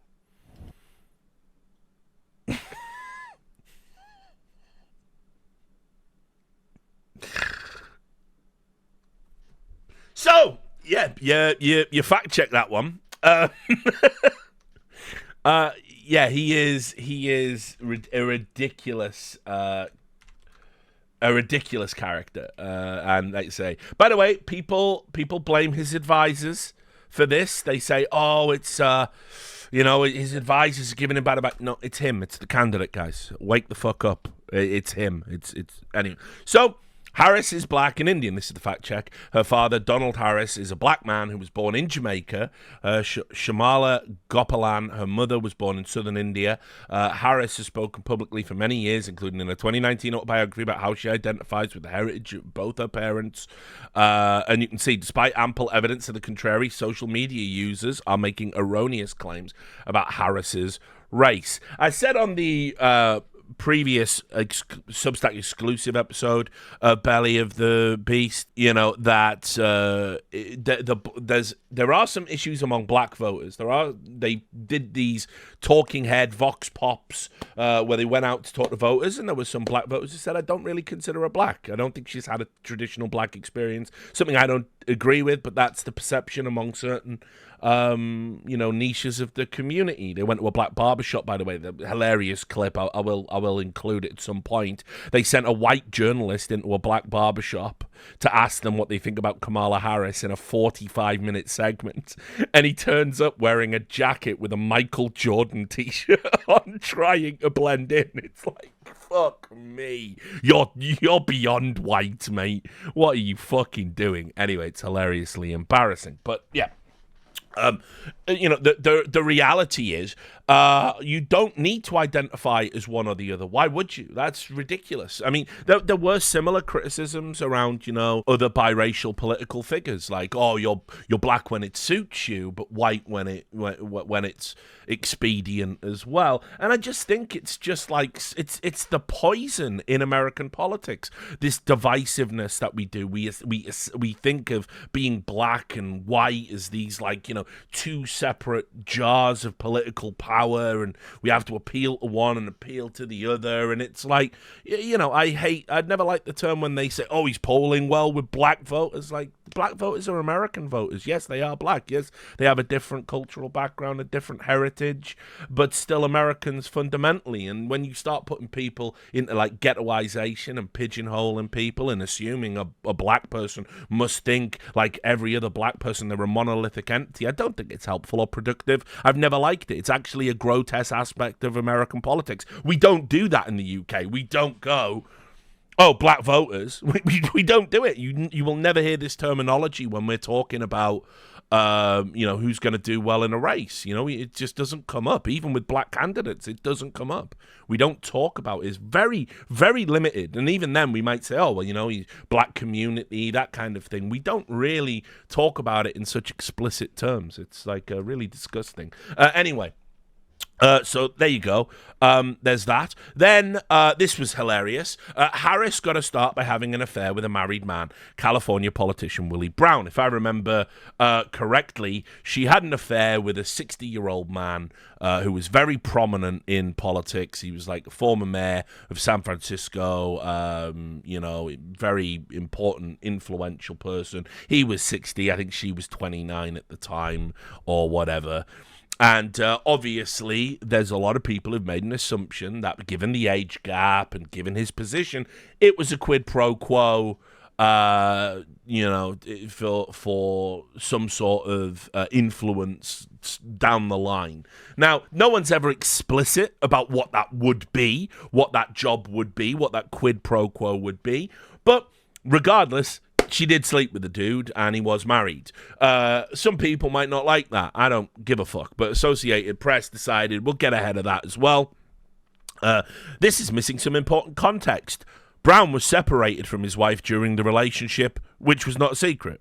So the statement she had an affair with a married man is still absolutely 100% accurate then, Associated Press. No need to fact-check it whatsoever. And you can see he wrote that he supported Harris's first race to be San Francisco District Attorney, just as he supported a long list of other California politicians, including former House Speaker Nancy Pelosi, former Senator Dianne Feinstein, and Governor Gavin Newsom. The difference being, I don't think he slept with all of them, but whatever. So that was there. They were in there for that. They also said, claim an Inside Edition clip of television host Montel Williams holding hands with Harris and another woman is proof that Harris was his side piece. This was the thing. She also had a relationship with Montel Williams, and they basically turned around and said, oh, look, she was just his side chick. He was using her. But the clip was Montel with his daughter, not another woman. And quite funnily, I saw a community note on Twitter, which I think got removed, but it said, Montel here is with Kamala Harris and his daughter, meaning that Kamala Harris wasn't his side piece, but his main chick, right? Which I think it got deleted. But anyway, I don't know why you have to do a fact check on that, but whatever. There was a fabricated quote being circulated about how she's going to inflict vengeance, the vengeance of a nation on Trump supporters. It says here in the quote, Harris supposedly promises that if Trump is defeated in 2020, Trump supporters will be targeted by the federal government. The remarks came from a satirical article. A lot of people bending what satire is supposed to be to almost breaking point. And then also claim a video shows Harris saying in a speech, today is today, and yesterday was today, yesterday, tomorrow will be today, tomorrow, so live today, so the future today will be as the past today as it is tomorrow. Now listen, that is the type of thing she would say if there wasn't a teleprompter in front of her, but no, she never said this. It was AI, it was altered, it was a cheap fake. So she's not even She's not that incomprehensible, guys. Anyway, what else did we have? Well, we can get back to the cringe. You're probably not going to see anything worse than this. This is Michael Steele here. Get ready for it. Real Donald Trump, are you ready for this? I'm begging you, please stop doing this, guys. Please stop doing this. Michael Steele there, the former RNC chairman, posted that. One of the Never Trumpers. Yep, that's a rough one. We also have Jen. She's the Gen Z meme queen, according to Politico. We can open that, I guess. Kamala Harris is the Gen Z meme queen. After she announced her 2024 bid, Indian aunties took to social media to post in Sanskrit Kamala equals lotus. In America, Kamala equals POTUS. And this is about all of the memes, including the infamous... Everything is in context. My mother she would give us a hard time sometimes, and she would say to us, I don't know what's wrong with you young people. You think you just fell out of a coconut tree? You exist in the context of all in which you live and what came before you. This is why they don't let her go off script anymore. But what they have done is, obviously, because we're in the tank for Kamala now in the media, we have to try and recontextualize what was cringe and unlikable, and even the media themselves were saying it was cringe and unlikable back then. We have to recontextualize it. So it's fun. It's funny. We're liking it. Actually, not even ironically. No, this is good. You will notice as well, by the way, if you watch a modern speech from her, whoever she's got advising her right now, keep them. That you're doing it right. She hasn't cackled once. I mean, she hasn't gone off script. She hasn't answered questions from journalists at a press conference. She hasn't done a sit-down interview, but she hasn't cackled. And that, I'm telling you, the Kamala cackle, that's a factor. That's a 1 point... bump in the polls just by removing the cackling. Minimum. That was a problem. Anyway, so there was that. The Intercept. The Intercept used to write serious stories, where they would get, like, email leaks from inside governments, and they would expose all of this... dangerous stuff, like the WikiLeaks stuff, and that was how the Intercept rose to prominence. It's why I've been a member of the Intercept in the past and sign up and subscribe to them. Not anymore, of course, in the post-Greenwald era, but they got a former editor of Teen Vogue to write this. Kamala Harris and the dangers of the glass cliff. It's a familiar story. Women of color get tasked with cleaning up the messes made by white men. Hang on, I thought Joe Biden was the historic president and an amazing servant to the country. What mess? I thought there wasn't a mess. I thought we were so back. I didn't think it was Jova. It turns out it is. Anyway, that's what the Intercept decided to run with. Then we had this. This is going to be... this is really bad. They all started calling her Brat. Brat. Okay. Vice President Kamala Harris is Brat. At least that's what supporters of Harris have taken to calling her, with social media awash with lime green highlighted memes of the vice president dancing and clips of her various speeches. But what is Brat? Well, The Hill is going to explain to you what is Brat. It says here, Charlie XCX's 2024 summer album release, titled Brat, is a nightclub favourite and features a collection of songs that are all about the female gaze and how younger generations of women aspire to live. This is how the singer explained it in a TikTok video. That girl who is a little messy and likes to party and maybe says dumb things sometimes, who feels herself, but then also maybe has a breakdown but parties through it. It's very honest, it's very blunt, a little bit volatile, does dumb things, but it's Brat. You're Brat. That's Brat.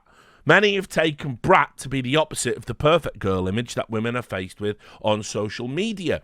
The Brat colour has been co-opted by the Harris campaign. The very specific shade of chartreuse or lime green has been shared across the social media channels of the campaign. However, according to Charlie, anyone can be a brat. Good news, everybody. It can go that way, quite luxury, but it can also be trashy, just like a pack of cigs and a Bic lighter and a scrappy white top with no bra. That's kind of all you need. Despite the cigarette smoking party girl definition, Harris's campaign has leaned heavily into this theme shortly after she emerged as the likely Democrat nominee. Along with the coconut emoji, it has quickly become an informal symbol of support for a presidential campaign. Just on that note, you've seen the clip, the coconut tree clip, and people are saying, I'm coconut pilled. I'm going to show you an article entitled that soon. I'm old enough to remember when the term coconut was actually a racist term. What a coconut is, in case you've never heard the term used to racially disparage someone. A coconut is someone who is black on the outside but white on the inside. So in other words, it's very adjacent to Uncle Tom. It's that kind of sentiment. You would have, like Oreo as an alternative as well. You're, black on the outside, white on the inside. It says essentially you act against the interests of your own community. Now, I am going to predict at some point a Republican will use the word coconut and the media will do a 180 and suddenly it will be racist again. Right now, you can be coconut pilled, you can be coconut this, coconut that, posting the coconut. The first time a Republican uses the word coconut, Kamala adjacent, it's a racist word. 100%. This is what I mean when I talk about don't walk into the traps they set for you. Be politically astute. The Republicans are going to walk into that one, boom, another rake to the face, and once again, Republicans disparage Kamala's commitment to the black community. This has been a theme of Trump's campaign. They play that clip I just played you. Voters of Tomorrow, a Gen Z-led organization, told The Hill that Brat, noun, is an icon, an embrace of authenticity and confidence in oneself. The banner on her official campaign account on X also has Kamala emblazoned in the same typeface used on the Charlie XCX album. While she was campaigning for the presidency in 2020, Harris was frequently featured in viral trends and internet memes. Yeah, not for good reasons. Not because she was being funny. She was being unintentionally funny. When she was in the running for the Democrat presidential nomination in 2020, that never happened. She was never in the running. Her supporters were known online as the K-Hive. The bee emoji was featured heavily in their then Twitter feeds, and they would swarm to defend the then California senator online. By the way, most of those accounts almost certainly bought and paid for bot accounts, the kind that have astroturfed Reddit into oblivion. Just putting that out there. But whatever. Kamala Harris's Brat, I'm all about it. Is there anything else I need to know about Kamala Harris? You will notice, by the way, none of this is talked about policy, right? Kamala Harris has run a campaign divorced from policy. I've never seen anything like it. Anyway, well, what else? Come on, hit me with it. The New York Times went with, she's a great cook. When it comes to food and politics, Kamala Harris is riffing on the recipe. From giving turkey roasting advice to making dosa with Mindy Kaling, Miss Harris has leaned into cooking in a way no other candidate has. I mean, the New York Times went insane in their coverage. There were 6 stories on the front page right from the get-go as soon as she announced she was in. Harris rallies exuberant Wisconsin crowd saying, when we fight, we win, which is interesting because I'm old enough to remember when people in the media said Donald Trump, after immediately having had a near miss with a bullet hitting him in the ear, stood up and shouted, fight, fight, fight. And people said, yeah, even though his adrenaline is coursing through his body, is this the kind of rhetoric we really want? That's dangerous, actually. That's going to get someone killed. Not like all of our rhetoric, which radicalized the shooter. Harris rallies exuberant Wisconsin crowd saying, when we fight, we win. Vice President Kamala Harris visited a key battleground state and quickly went on the offensive against former President Trump. What else has she been doing, New York Times? Delegates see Kamala Harris as the strongest candidate against Donald Trump. What Kamala Harris's path to the White House looks like. We've got this is how the Biden campaign quickly transformed into the Harris campaign. The unflattering memes once used to denigrate Kamala Harris and how celebratory artifacts are critic rights. Just like that, who knew? When it comes to food and politics, Vice President Kamala Harris is riffing on the recipe. That's great. Also, something else you might want to know. The LA Times waded in. Other things you might want to know about your candidate.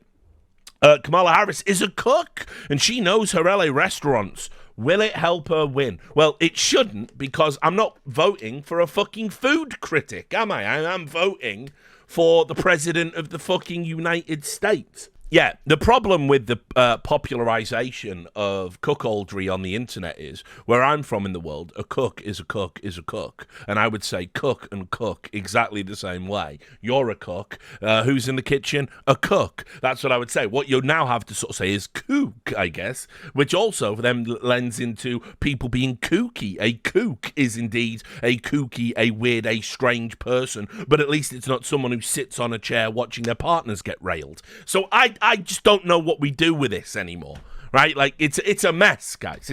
You've made a mess of the English language, and it was our gift to the world. Also, on top of that, don't know if this one works. Don't listen to the right. The Kamala phenomenon is real. We're going to have to workshop that one, guys. Think that needs to go to the workshop. Kamala phenomenon, that's a fucking mouthful. We're going to have to work on that one. For sure. Kamala phenomenon there. Now, this is the New York Times one as well. I was a Kamala Harris. I was a Kamala Harris skeptic. Here's how I got coconut pilled. Yeah, I wonder what changed. So let's also just go into some of the general reactions, because these are funny. This is cheap. This is fodder. I wouldn't include this on the Substack, but it's good for the YouTube. The energy in Texas right now. I would not be shocked if Kamala Harris flips this state. Been hearing about Blue Texas the entirety of my life. It's certainly going to be in play at some point in about 12 years. That much I do believe. The big cities are going through a similar transformation to what Atlanta did. But not now, certainly not happening. That there is Olivia Juliana, a 21-year-old Texas Democrat activist who somehow has 400,000 followers. It's almost as if it was all a grift. I should be doing this. It's cheating to post Alyssa Milano. It's cheating. But I'm ugly crying. I love her so much. Jen Rubin wanted to make sure everybody understood the solemn gravity of the situation. Her name is Harris, or VP Harris. News reports calling her Kamala may not be intentionally disrespectful or demeaning, but that is how she is treated, and it's wrong. And obviously, the community notes point out that her campaign's X page is called Kamala Headquarters. But obviously, as well, because it's Jen Rubin, she herself had indeed called her Kamala multiple times. You can see this was the other community note before that one got put in. Jennifer Rubin referred to Kamala Harris as Kamala multiple times just 2 days ago. She did it in a poll where she was saying she was guaranteed that there wasn't going to be a primary of any sort, and she was going to pick her Veep. So she said, let's go straight to the Veep stakes.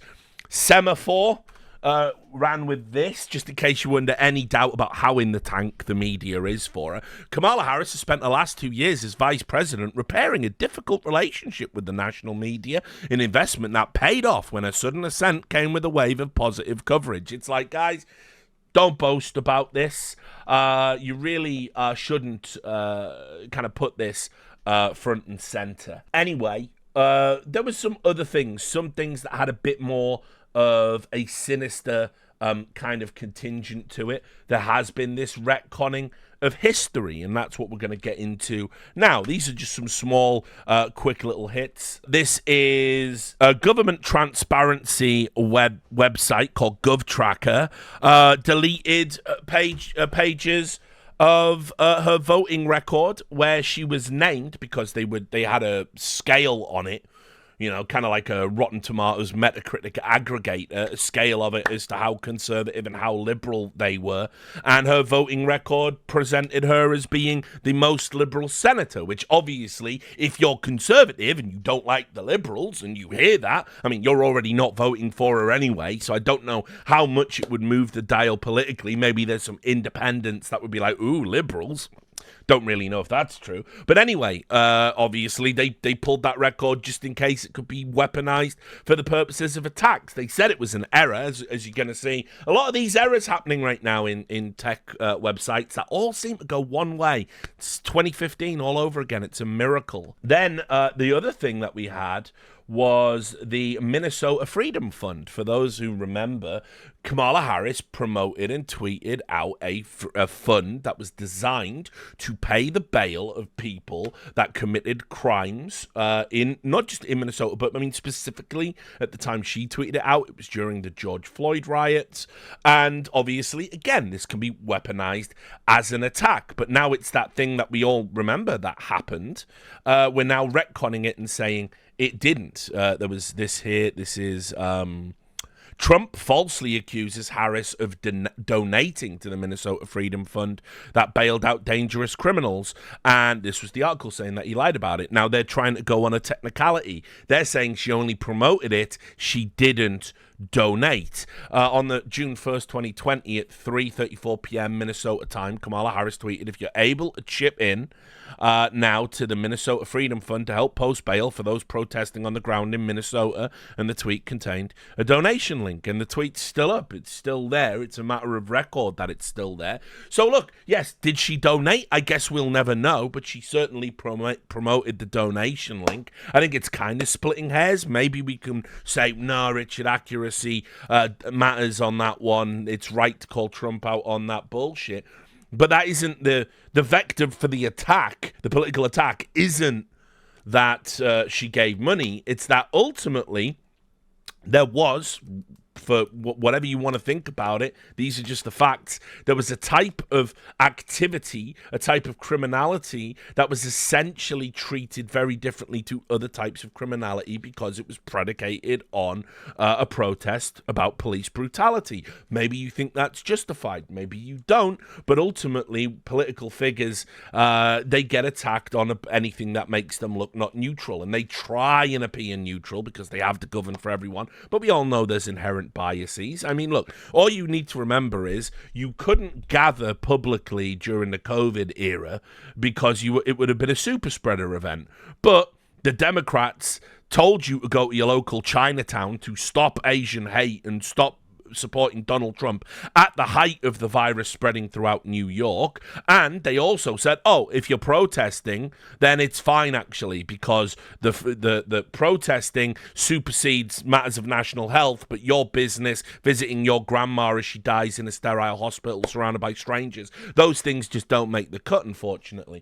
There was a lot of inconsistencies around that time, and what the Trump campaign is trying to do is point out one of them, although I would argue it's a moot point, and obviously the media have astroturfed that reality anyway. Next up, there was an official press release put out by the Harris campaign that basically addressed this particular issue. This was the email, you can see there, it was sent to the journalist Joe Simonson, and this was meant to be like corrective. You can see, despite Trump's claim in 2020 tweet showing support, Harris never donated to the Minnesota Freedom Fund. So that is to be absolutely specific about it. And then they even go into some of the details that said nearly 2 years later, on April 25th, 2022, Tillman was arrested in St. Paul on a gross misdemeanor indecent exposure charge. This is one of the people that had been bailed out and then got rearrested. And Trump's been talking about this at all, saying, oh, one of the people that got bailed out by this fund then went and committed an indecent exposure charge. And then on May 3rd, 2022, the Minnesota Freedom Fund paid his $2,000 bail and he was released. On May 22, Tillman murdered a man at the light rail station in downtown St. Paul. He is now serving a life sentence for that crime. The Minnesota Freedom Fund said it is not correct that then Senator Harris has donated to our organization. We have no relationship with Harris beyond a single 4-year-old tweet. So basically, there's a little bit of fuckery going on back and forth, right? And that is that she did it at a time when George Floyd protesters were getting arrested. That was when she tweeted it out. 2 years later, a guy who was whipping his dick out in public got bailed on $2,000, and then he went to a rail station and murdered somebody. And Donald Trump is saying Kamala Harris donated to that bailout. That isn't true. However, she did promote the fund that did bail out a criminal that then went and murdered somebody. So, you know, you can make your own decisions about how you feel about that one one way or the other. Certainly, that's going to impact on some voters' perceptions around the suitability of Kamala Harris for office. But again, don't worry about it. No one's going to report it anyway. And so all of that, and then the big one that we're going to get to starts having Kamala Harris polling ahead, so much so that the Trump-Vance campaign, losing political altitude, went on and started saying that all of the polls that were putting her ahead were indeed fake news. And actually, if you look at it, we're doing so well. We're actually doing better with demographics that wouldn't traditionally vote for us. And there's going to be so much winning. So, yeah, great job, guys. You're killing it over there. Right, this is the big one. Border czar. Okay? Now, depending on where you're from in the world, the word czar might have some connotations and might mean something different to you than it does to other people. But let's just be absolutely clear. You remember it. I remember it. There was an announcement where Joe Biden said Kamala Harris was going to be put in charge of affairs down at the border. Now, that didn't mean she was going to supplant Mayorkas, right, and take his job. But it meant that she was going to go down there, find out what the fuck was going on with the border, because obviously we've had border crossings and encounters with border agents are at an all-time record high, highest they've ever been during the Biden administration. It's leading to overcrowding in those migrant camps that they have, where they temporarily house asylum seekers and illegal immigrants, which, by the way, you will notice no one is crying about kids in cages. No one is crying about border separation policy. There are more kids in cages now under Biden than there ever were under Trump. That is a statistical reality. And the conditions in these camps are appalling, so much so, some of the ones that they shut down at the start of their campaign, they've had to reopen them to put more people in. So, anyway, all of that is to say they wanted Kamala Harris to get a handle on it. It was something she could do. Mayorkas reports directly to the president. It was never clarified whether he would then be reporting to Kamala Harris or any of that, but she was appointed in charge of the border, and you use the term czar when somebody is in charge of a particular thing. It's a political term. It's what you use. So, back when the war on drugs czar, right? You've heard of, we put somebody in charge of the war on drugs. They were a drug czar. So now we're putting somebody on fixing the border. They're a border czar. That's all it means. That's all it is. It's not an official title. It doesn't need to be an official title. But anyway, here's the problem. The border hasn't been great for the Biden administration. Not even the most ardent Democrat can really admit the border's been good. You've heard Jon Stewart, for example, on his show say Biden needs to shut the fuck up about the border back when he was assessing the Biden debate. He said it's not good for Democrats. You've heard Bill Maher, an absolute staunch, vehemently anti-Trump person, with his own talk show, say Democrats have to shut the fuck up about the border. It's not good strategy to talk about the border. And so because it's not good strategy to talk about the border, we can't have Kamala Harris, who's now going to be the president, associated with the border. So I literally saw, this is probably the closest thing to Orwellian, which is a word that just has become meaningless and gets bordered around. But across all of the politics, I've seen the way that Democrats in the American media are really good at controlling language and choosing what you can and can't say and flipping it round at any given moment. So you say one thing and then suddenly that's bad. It's remember, for instance, the term alt-right, which you now associate with Nazis, rightly so. I'm not saying it hasn't been co-opted and isn't populated by people like that, but the original terminology, alt-right was coined by a Jewish professor, and it was used specifically to describe a new breed of conservative that was media savvy, tech savvy, meme savvy, understood the internet, which historically conservatives, Republicans, they had lived on talk radio and things like this. That was what it was designed to do. Then Richard Spencer co-opted it, and the media went, and then some, obviously other publications started saying, yeah, we welcome the alt-right crowd. And then the media went, right, we got them. Richard Spencer's saying it. They're saying it. They mean the original meaning. Richard Spencer's a neo-Nazi. Let's just take it and say everyone is now pandering to Nazis, when, of course, that was never true. But this is what they're very good at doing. This is what I mean about stepping on the rake. As soon as Richard Spencer endorses something or somebody like that, you just disavow it and you get another word. But Republicans don't do that. Conservatives don't do that. They try and double down and preserve the. You don't have the cultural institutions to do that, guys. You're going to lose every single time you do that. You are stepping on the rake. It's bad political strategy. But anyway, so I watched in real time a news story that I knew was real, that I knew happened. I watched it not only get erased in real time and I got told I was wrong and it never happened. I also watched a media that did it for the first time ever turn around and go, we were wrong when we did it. It never happened. We never said it. But when we did say it, we were wrong. That never happens. So let's start with it. So here we go. This is where it all started. Axios. She was getting called border czar in all of the Fox News coverage and on the Trump campaign. There is the Trump campaign and Republicans have tagged Harris repeatedly with the border czar title, which she never actually had. And then you can see in the community note, Axios previously reported on April 14th and March 24th of 2021 that Kamala Harris was appointed as border czar. And you can see they link you to it, right? And it's in there, right? It's right there. And they did it here. Biden puts Harris in charge of border crisis, which, by the way, that alone would make her the border czar, right? And it's in there. They specifically quoted in the community note. Now, what's also interesting is the writer, the journalist that wrote this article, right, Steph Kite, wrote the article, Harris Border Confusion Haunts Her New Campaign. Apparently, you're just confused that she was the border czar. This is what she wrote. She wrote the fucking article that put her in charge. So she then rewrote it this way and said in early 2021, Biden enlisted VP Harris to help with a slice of the migration issue, a move that has turned into one of the newly presumptive presidential nominee's first campaign headaches. You wrote the article saying she was in charge of the border. It wasn't a slice. You didn't say it was a slice. You didn't say Biden gives Kamala Harris a slice of the border problem. You said she was in charge, therefore making her a de facto border czar within this government. Then, this is from the article. It says, right, Harris appointed by Biden as border czar, right? It is explicit. It is there. It is in black and white. What did Axios do about this? For me, it seems that it's so embarrassing.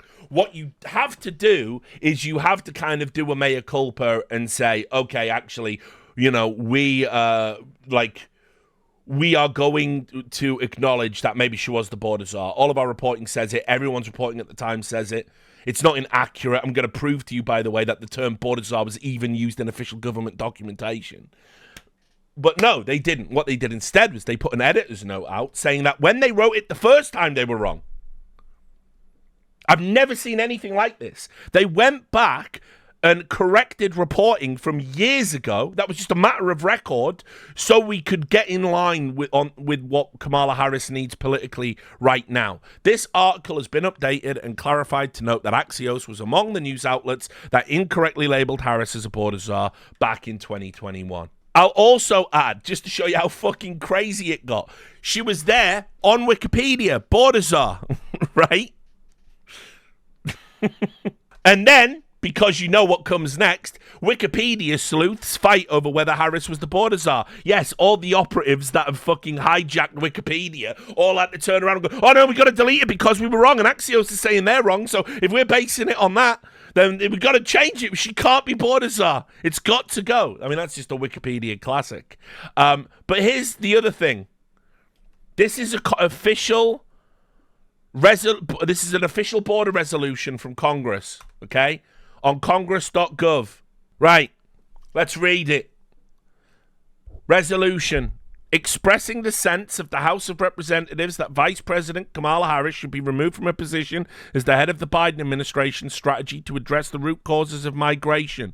Whereas on March 24th, 2021, Vice President Kamala Harris was named border czar in charge of leading efforts to stem migration across the United States-Mexico border.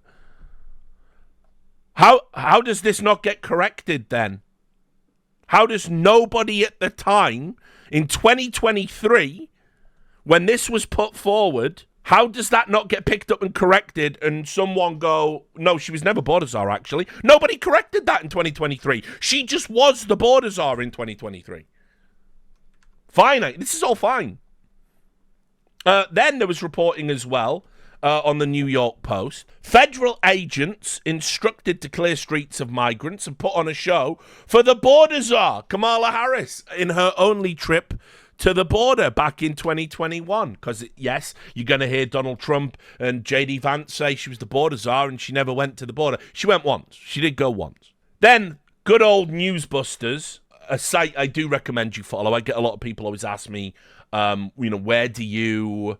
what's a good website to go to that sort of debunks false reporting? Newsbusters do it. I don't believe they have a political bias. It doesn't strike me that way. They correct Fox a lot, in addition to the other Democrat-leaning networks. But anyway, here it is, right?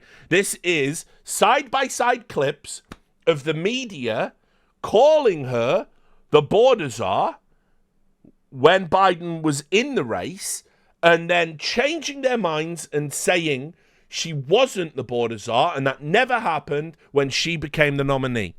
Quote unquote border czar.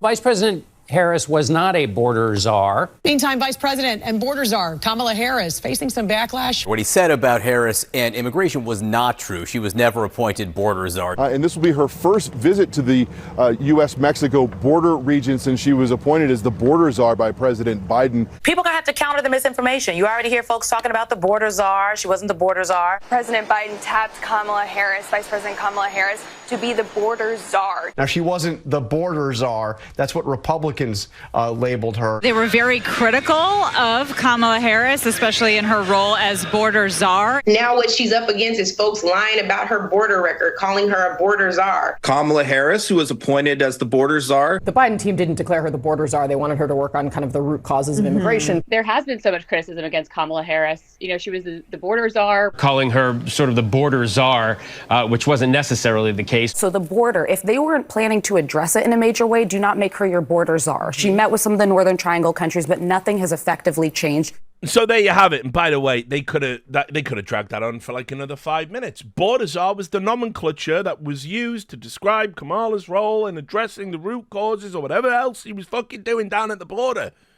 It was one of her jobs, but the problem is now, you see, because it didn't go well, we have to sort of distance her from having ever done it. And in real time, the media are going back and denying, disputing their own record of reporting to support the ambitions of a political candidate. It's actually crazy. It doesn't end there, because why would it? The White House themselves, with Karine Jean-Pierre, this is over on Fox. They doubled down on it, as you would expect. That never a border czar. Thank you, Karine. Democrats on Capitol Hill are being handed this card with talking points. We'll get to about the card Vice President and the border. Do you know who's handing this out? I have no idea. You probably should ask her campaign. So the first one says Vice President Harris was never appointed border czar. There's never been such a position. It doesn't exist. Why are Democrats so sensitive about the vice president and the border? Why are Republicans so sensitive about actually not owning up to them getting in the way of a border deal? Why? Why won't they own up to that? Why won't they own up to the last president told them not to move forward? It was a bipartisan deal on just right there, available to them, and they voted twice against it. Twice against it. Why are they so sensitive to moving forward and actually dealing on an issue that majority of Americans care about, is dealing with what's going on at the border? Do you think that the border would be less of a talking point now if there was less migration to the border, say if somebody had addressed root causes of migration sooner? Wait, hold on a second. Did you not hear the beginning of I know there were a lot of toppers, but one of the toppers, I talked about what we're seeing at the border. It's down by 55%, not because of Republicans in Congress and what they did. It's because of what this president and this vice president did. He moved forward and took actions to deal with what's going on at the border.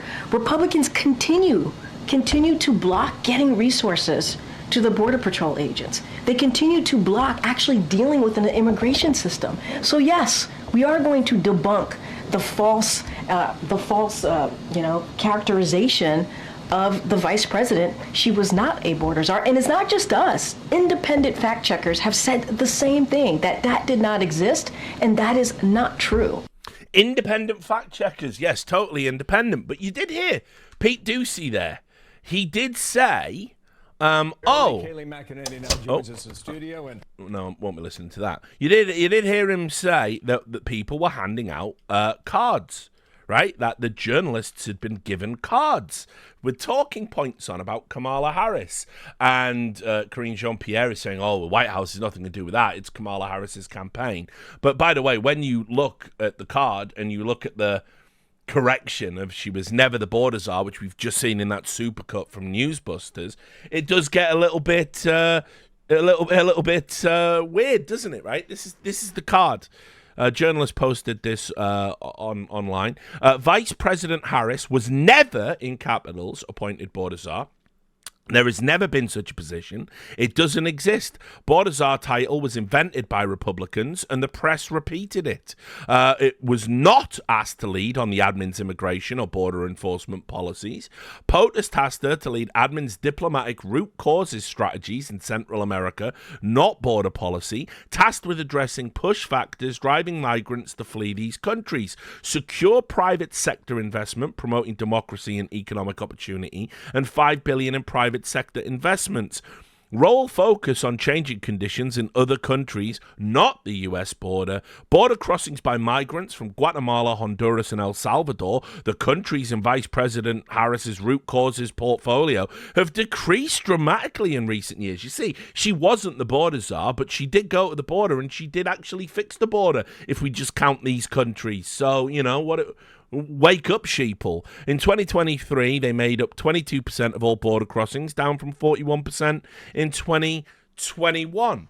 Let me get one of those independent fact checkers up for you. Daniel Dale, a man who was shamed. He used to have his biography, I Fact Checked the President. Then when Donald Trump didn't get re-elected, he still kept that in his bio, but only talked about Donald Trump, never fact-checked Joe Biden. And he got shamed by journalists to the point he had to remove it. He was the one, by the way, if you watched my my breakdown of the Republican National Convention, Daniel Dale was the one who got called out because he's literally presented as the fact-checker, and he literally told lies, and he continues to do so because he's a fucking bought and paid for shill. In those short clips, there were three separate false claims. He said that Vice President Harris has never visited the border. She did go. She went in mid-2021 in Texas. Many Republicans complained before that she had not gone. Then they stopped because she went, but Trump has continued 3 years later. He said she was Joe Biden's border czar. She wasn't. She was never put in charge of the border. She was given a much more limited assignment to lead a so-called root causes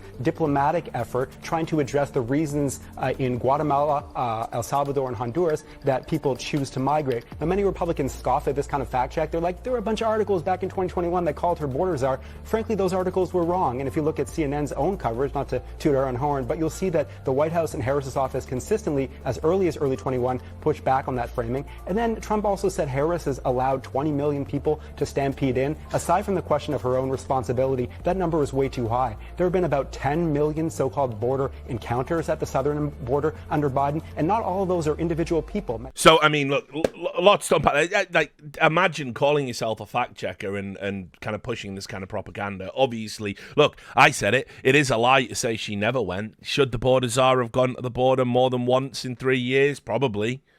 Right?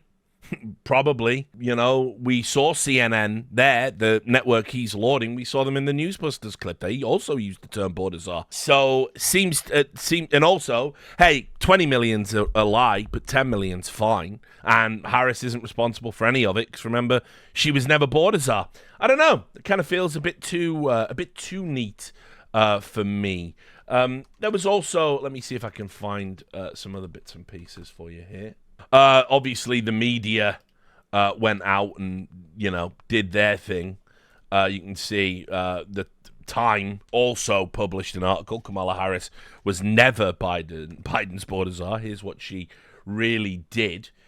There was also, this was great, also from Newsbusters. Ron Filipowski got absolutely fucking roasted. roasted alive, because here's Ron Filipowski replying to a Trump war room, fake news. Axios gets caught trying to memory hold Kamala's appointment as border czar. Ron Filipowski said Axios posted a false story in 2021 that Harris was appointed as the border czar. That didn't happen. They corrected it. They corrected it 3 years later, conveniently. She was tasked with studying the root causes of Latin migration. The media chose to call that job a border czar because a lot of the time they suck. And then lo and behold, Newsbusters dug up a clip of Ron Filipowski. Well, what does he say? I think Joe Biden has gone there once. Kamala Harris, who was appointed as the border czar, hasn't gone there at all. And so I think that communication is a big problem. I think you can see the moment his heart breaks. Terrible. Absolutely fucking smoked. Good on you, Bill D'Agostino. Receipts are important when you're dealing with the media. It used to be completely unethical to sort of just like delete things, stealth edit things, memory hold things, retcon history. It's just an everyday occurrence now. That's just where we're at. You gotta pay attention. PolitiFact waded in. Of course they did. PolitiFact. Joe Biden didn't name Kamala Harris border czar. He tasked her with addressing the issues driving migration from El Salvador, Honduras, and Guatemala. U.S. border security is the Homeland Security Secretary's responsibility, and they rated it mostly false. They got community noted, though, and so they came out and they tried to counter note the note, and they said, this post of ours has received a community note. Here is how PolitiFact came to its rating at the primary sources we used. I mean, here's how you came to it. The Dem Com Shop fucking put out the talking points that we can't have Kamala associated with the border anymore, so all history must be retconned to suit that. Actually, here's what she did. You went, well, even though the White House and Kamala Harris's campaign has a vested interest in lying, and we're supposed to be an independent media that likes to LARP as the fourth estate in this country, we'll just correct all of our reporting and uncritically repeat White House talking points. That's what happened, but what do you think happened, PolitiFact? The statement we fact-checked came from a July 22nd video posted by the Republican National Committee. It said President Biden appointed Kamala Harris to be his border czar to deal with illegal immigration. Harris was put in charge of stopping illegal immigration. That claim contains an element of truth. Oh, does it really? But ignores critical facts that would give a different impression. That's our definition of mostly false. So mostly false is when something contains an element of truth. Biden, during a meeting with Harris in March 2021, said Harris would lead U.S. diplomatic efforts and work with officials in Mexico, Guatemala, El Salvador, and Honduras. Yes, by the way, that was all included at the reporting at the time. This isn't new information. To address the reasons people leave their home countries for the U.S. Biden said that when he was vice president, he got a similar assignment, and that the Obama administration secured $700 million to help countries in Central America. Here is the link to Biden's comment about Harris's role. On April 14th, 2021, when a reporter asked Harris whether she would visit the border, she said that her role is addressing the factors that make people leave their home countries. Her role wasn't managing the border. The president has asked Homeland Security Secretary Alejandro Mayorkas to address what is going on at the border, and he has been working very hard at that, and it's showing some progress because of his hard work. By the way, I do want to remind you all, Mayorkas would have been impeached, but some Republicans didn't even turn up to vote on that. That could have been a Republican W. Mayorkas could have been struck down. It only failed by, I think, like 2 or 3 votes, and a bunch of Republicans stayed at home and didn't even vote that day. Party unity, everybody. Harris said at the event, I've been asked to lead the issue of dealing with root causes in the Northern Triangle, similar to what the then Vice President did many years ago. Here is the link to the transcript of Harris's remarks. On June 25th, 2021, Harris visited El Paso, Texas with Mayorkas. They outlined their responsibilities to reporters. Harris said she was addressing the root causes of migration, predominantly out of Central America, and Mayorkas said it is my responsibility as the Secretary of Homeland Security to address the security and management of the border. That didn't stop some media outlets or news personalities or others as labeling Harris a border czar, but those shorthand descriptions miss specific tasks assigned to Harris and those assigned to Mayorkas. PolitiFact's mostly false rating means that a statement contains an element of truth but ignores critical facts that would give a different impression. In this case, there is an element of truth. Harris was tasked with addressing the root causes that drive migration to the US, but Harris was not tasked with controlling who and how many people enter the southern US border. You can learn more about our rating on our process page, which just sounds like a little bit of kidology, because all of that is within Mayorkas's remit in his position within the executive branch. He is, the Homeland Security Secretary, right? By appointing Kamala to add something to that, to specifically focus on tasks which they say aren't about directly managing the numbers, but would in fact have directly managed to reduce the numbers had she been successful, that is kind of making her a border czar. It is an additional position external to the ones that officially exist. It seems to be ridiculous to even argue the point. What you should be saying is, listen, she was border czar, but her direct job wasn't what Secretary Mayorkas does. Simple. There you go. Job done. You walk away from it. But instead, we're having to do this because they don't want the word border to be adjacent to Kamala Harris. Just wrapping it up. This was some more of the coverage. Vox, obviously, Kamala Harris and the border, the myth and the facts. No, it was not and is not a border czar, obviously. Reuters even, Republicans call Harris a failed border czar, but the facts tell a different story. That one there double dips and says she was never the border czar, but she didn't fail at being border czar. It's kind of cool. And then New York Times, why Republicans keep calling Kamala Harris the border czar. But it turns out she never was, guys. It was all but a dream and something for you to just forget about. Just forget that ever happened. The media were totally wrong across the board to a man, and even though nobody corrected them, nobody corrected Republicans when they called the border czar in 2023 in official government documentation, nobody brought it up then. There wasn't a big pushback on whether or not she was the border czar. Nobody had any issue with it until she became the presidential nominee. Now she absolutely was not, unequivocally, the border czar. Let's take a look at the latest polling to see what indeed the media has managed to get. And this and many other things, which we'll talk about next time, maybe tomorrow. New poll shows Harris ahead of Trump in 3 of the key swing states. Crucial states of Wisconsin, Pennsylvania, and Michigan are now leaning Democratic. Now, this might sound like, oh, this is big. I will say I don't know if Michigan was ever going to go that way. I don't know if that was ever going to be realistic, even with the whole Israel-Palestine thing. But, Wisconsin, Pennsylvania, all the polling up until this point certainly suggested they could be in play. Now it looks like Kamala is going to secure them. And obviously Tim Walz is going to be on the campaign trail. He's a great public speaker, very fiery guy. He's got, pretty good record. And, as I said, satisfies the progressive arm of the Democrat Party. And here we go. The major poll puts Kamala Harris ahead of Donald Trump in 3 key swing states. There's only really 7. There's 7 states, maybe 8, that are going to decide this election. And now we're saying Kamala Harris is ahead in 3 of them, signaling a dramatic reversal in momentum for the Democratic Party with 3 months to go until the election. The polls were conducted between the 5th and 9th of August. In the week, Harris named Midwesterner Tim Walz, the governor of Minnesota, and a former high school teacher as her running mate on November's Democratic ticket. It provides the clearest indication from crucial battleground states since Joe Biden pulled out of the race and endorsed Harris amid mounting concerns about the 81-year-old's cognitive well-being and fitness to govern for a second term. The results come after months of polling that showed Biden either tied with or slightly behind Trump. I mean, they're being way too generous there. After the debate, Biden was losing by double digits in some of these states, and I think New York was down to single digits. Never in play, but the numbers were certainly concerning. That's why we took the course that we did.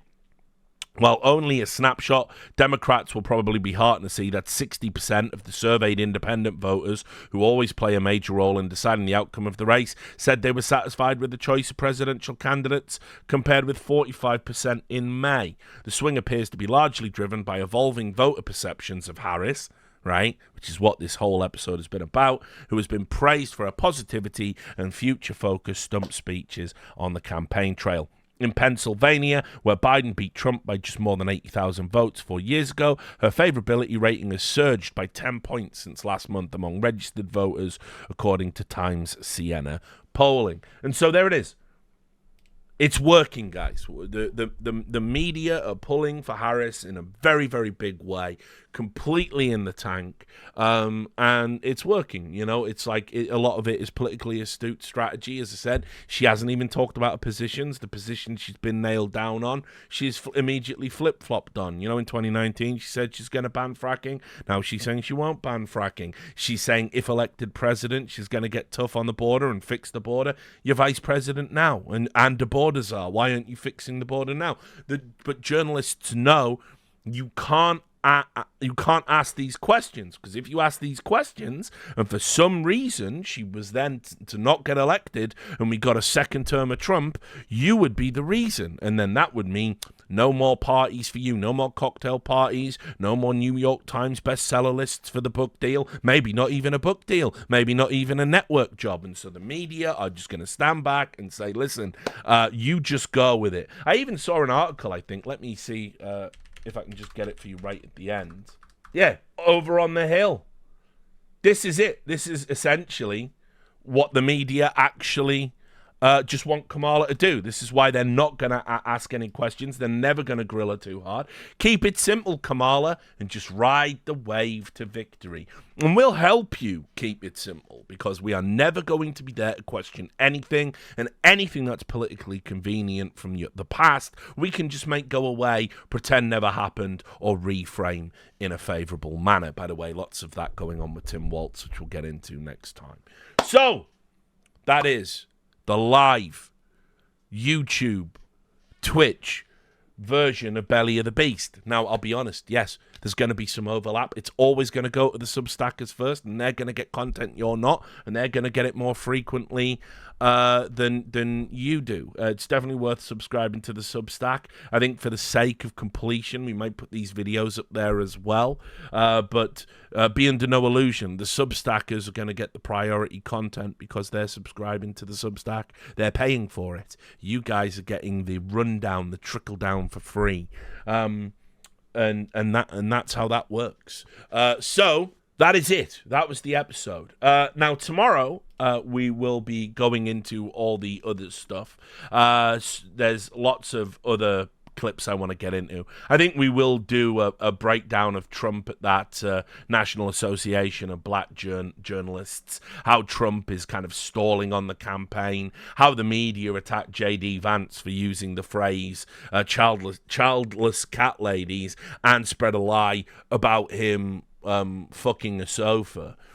We'll get into all of that because my stance remains the same. American politics is absurd. It doesn't serve the people, and both sides are inherently ridiculous. So that's that. Oh, by the way, also, have you noticed the Project 2025 boogeyman went away real quick, didn't it? It's really sad. There's an influencer I really like who used to make good videos, but has now realized there's too much. It's too easy to grift. And they used to do really good, like, in-depth breakdowns of particular topics they were an expert in. And now what they do is they cover influencer drama and say Trump is bad. And on their latest video, they had Cringe, The Handmaid's Tale woman, and Donald Trump wearing a crown. And it's like, at that point, unsubscribe, I'm tapping out. That's just too much grift for me. But anyway, that Project 2025, that was real fucking scary. Then Trump not only disavowed Project 2025, said it was ridiculous publicly, which I said, yes, he objectively goes against some of the positions in the document. And then the head of 2025 stood down because it was essentially a hindrance for the Republican Party getting elected. And now nobody talks about it anymore. But really, of course, what it was Trump's Project 2025, wasn't it? He wrote it. He sat down and wrote it all. He approved it all. He was going to turn America into the Handmaid's Tale. That's what he wants. Yeah, it's like, guys, if you're going to do scaremongering, like, it's got to be believable to work. You'd have to be an absolute moron to think Project 2025 was a blueprint for what the Republican Party were going to do if they got in charge. Not to mention the checks and balances that would prevent them from enacting it in its entirety is like that. It's the American system. It's the same reason why I almost want, in a sick kind of perverted way, I almost want Trump to get re-elected just so we can have 4 years of hysterical screeching again. Get to the end of it, him leave office, and okay, now you look like fucking clowns. Now you look like clowns. Like, that would be the only reason for that, because he is not going to install himself as an emperor or a monarch or any of these other ridiculous things. He's not going to destroy the government. He's not going to use Supreme Court fucking immunity, which he doesn't even have, to create death camps and round up voters. I mean, and by the way, when you put this stuff out into the world, there's a very real cost, you know? We've seen, for example, in some political extremists, they're acting that way because they believe if Trump was to get re-elected for a second time, they'd have to kill themselves, that their lives would be forfeit because of the group they belong to. This is beyond ridiculous now, guys. It's actually got to the point where you can't say it's only the right wing radicalizing people. Your ridiculous beliefs, great for a grift, great for a hustle, great for engagement, really makes the stakes seem unbelievably high. The most important election of all time. If democracy's on the ballot. If you don't vote this time, you might never get to vote again. Here's a fucking advert of a child crying, "Will Trump ever leave office?" Right? You're poisoning the well with that bullshit, and it is starting to have a very real cost. You know, keep in mind, we were moments away from having a political candidate assassinated, and trust me, the ramifications for that wouldn't have been good for the country. So, anyway, all of which is to say, we're going to break down all of the stuff that's going on. We'll take a closer look at Trump's failing campaign, his loss of political altitude, and how he's almost certainly shit the bed. I don't think he can really course correct now.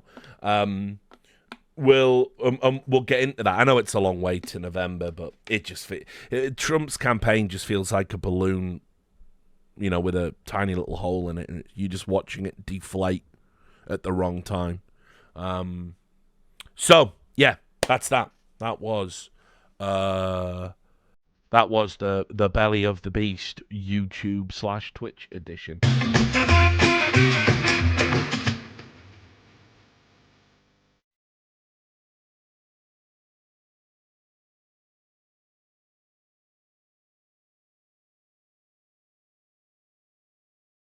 The N-word!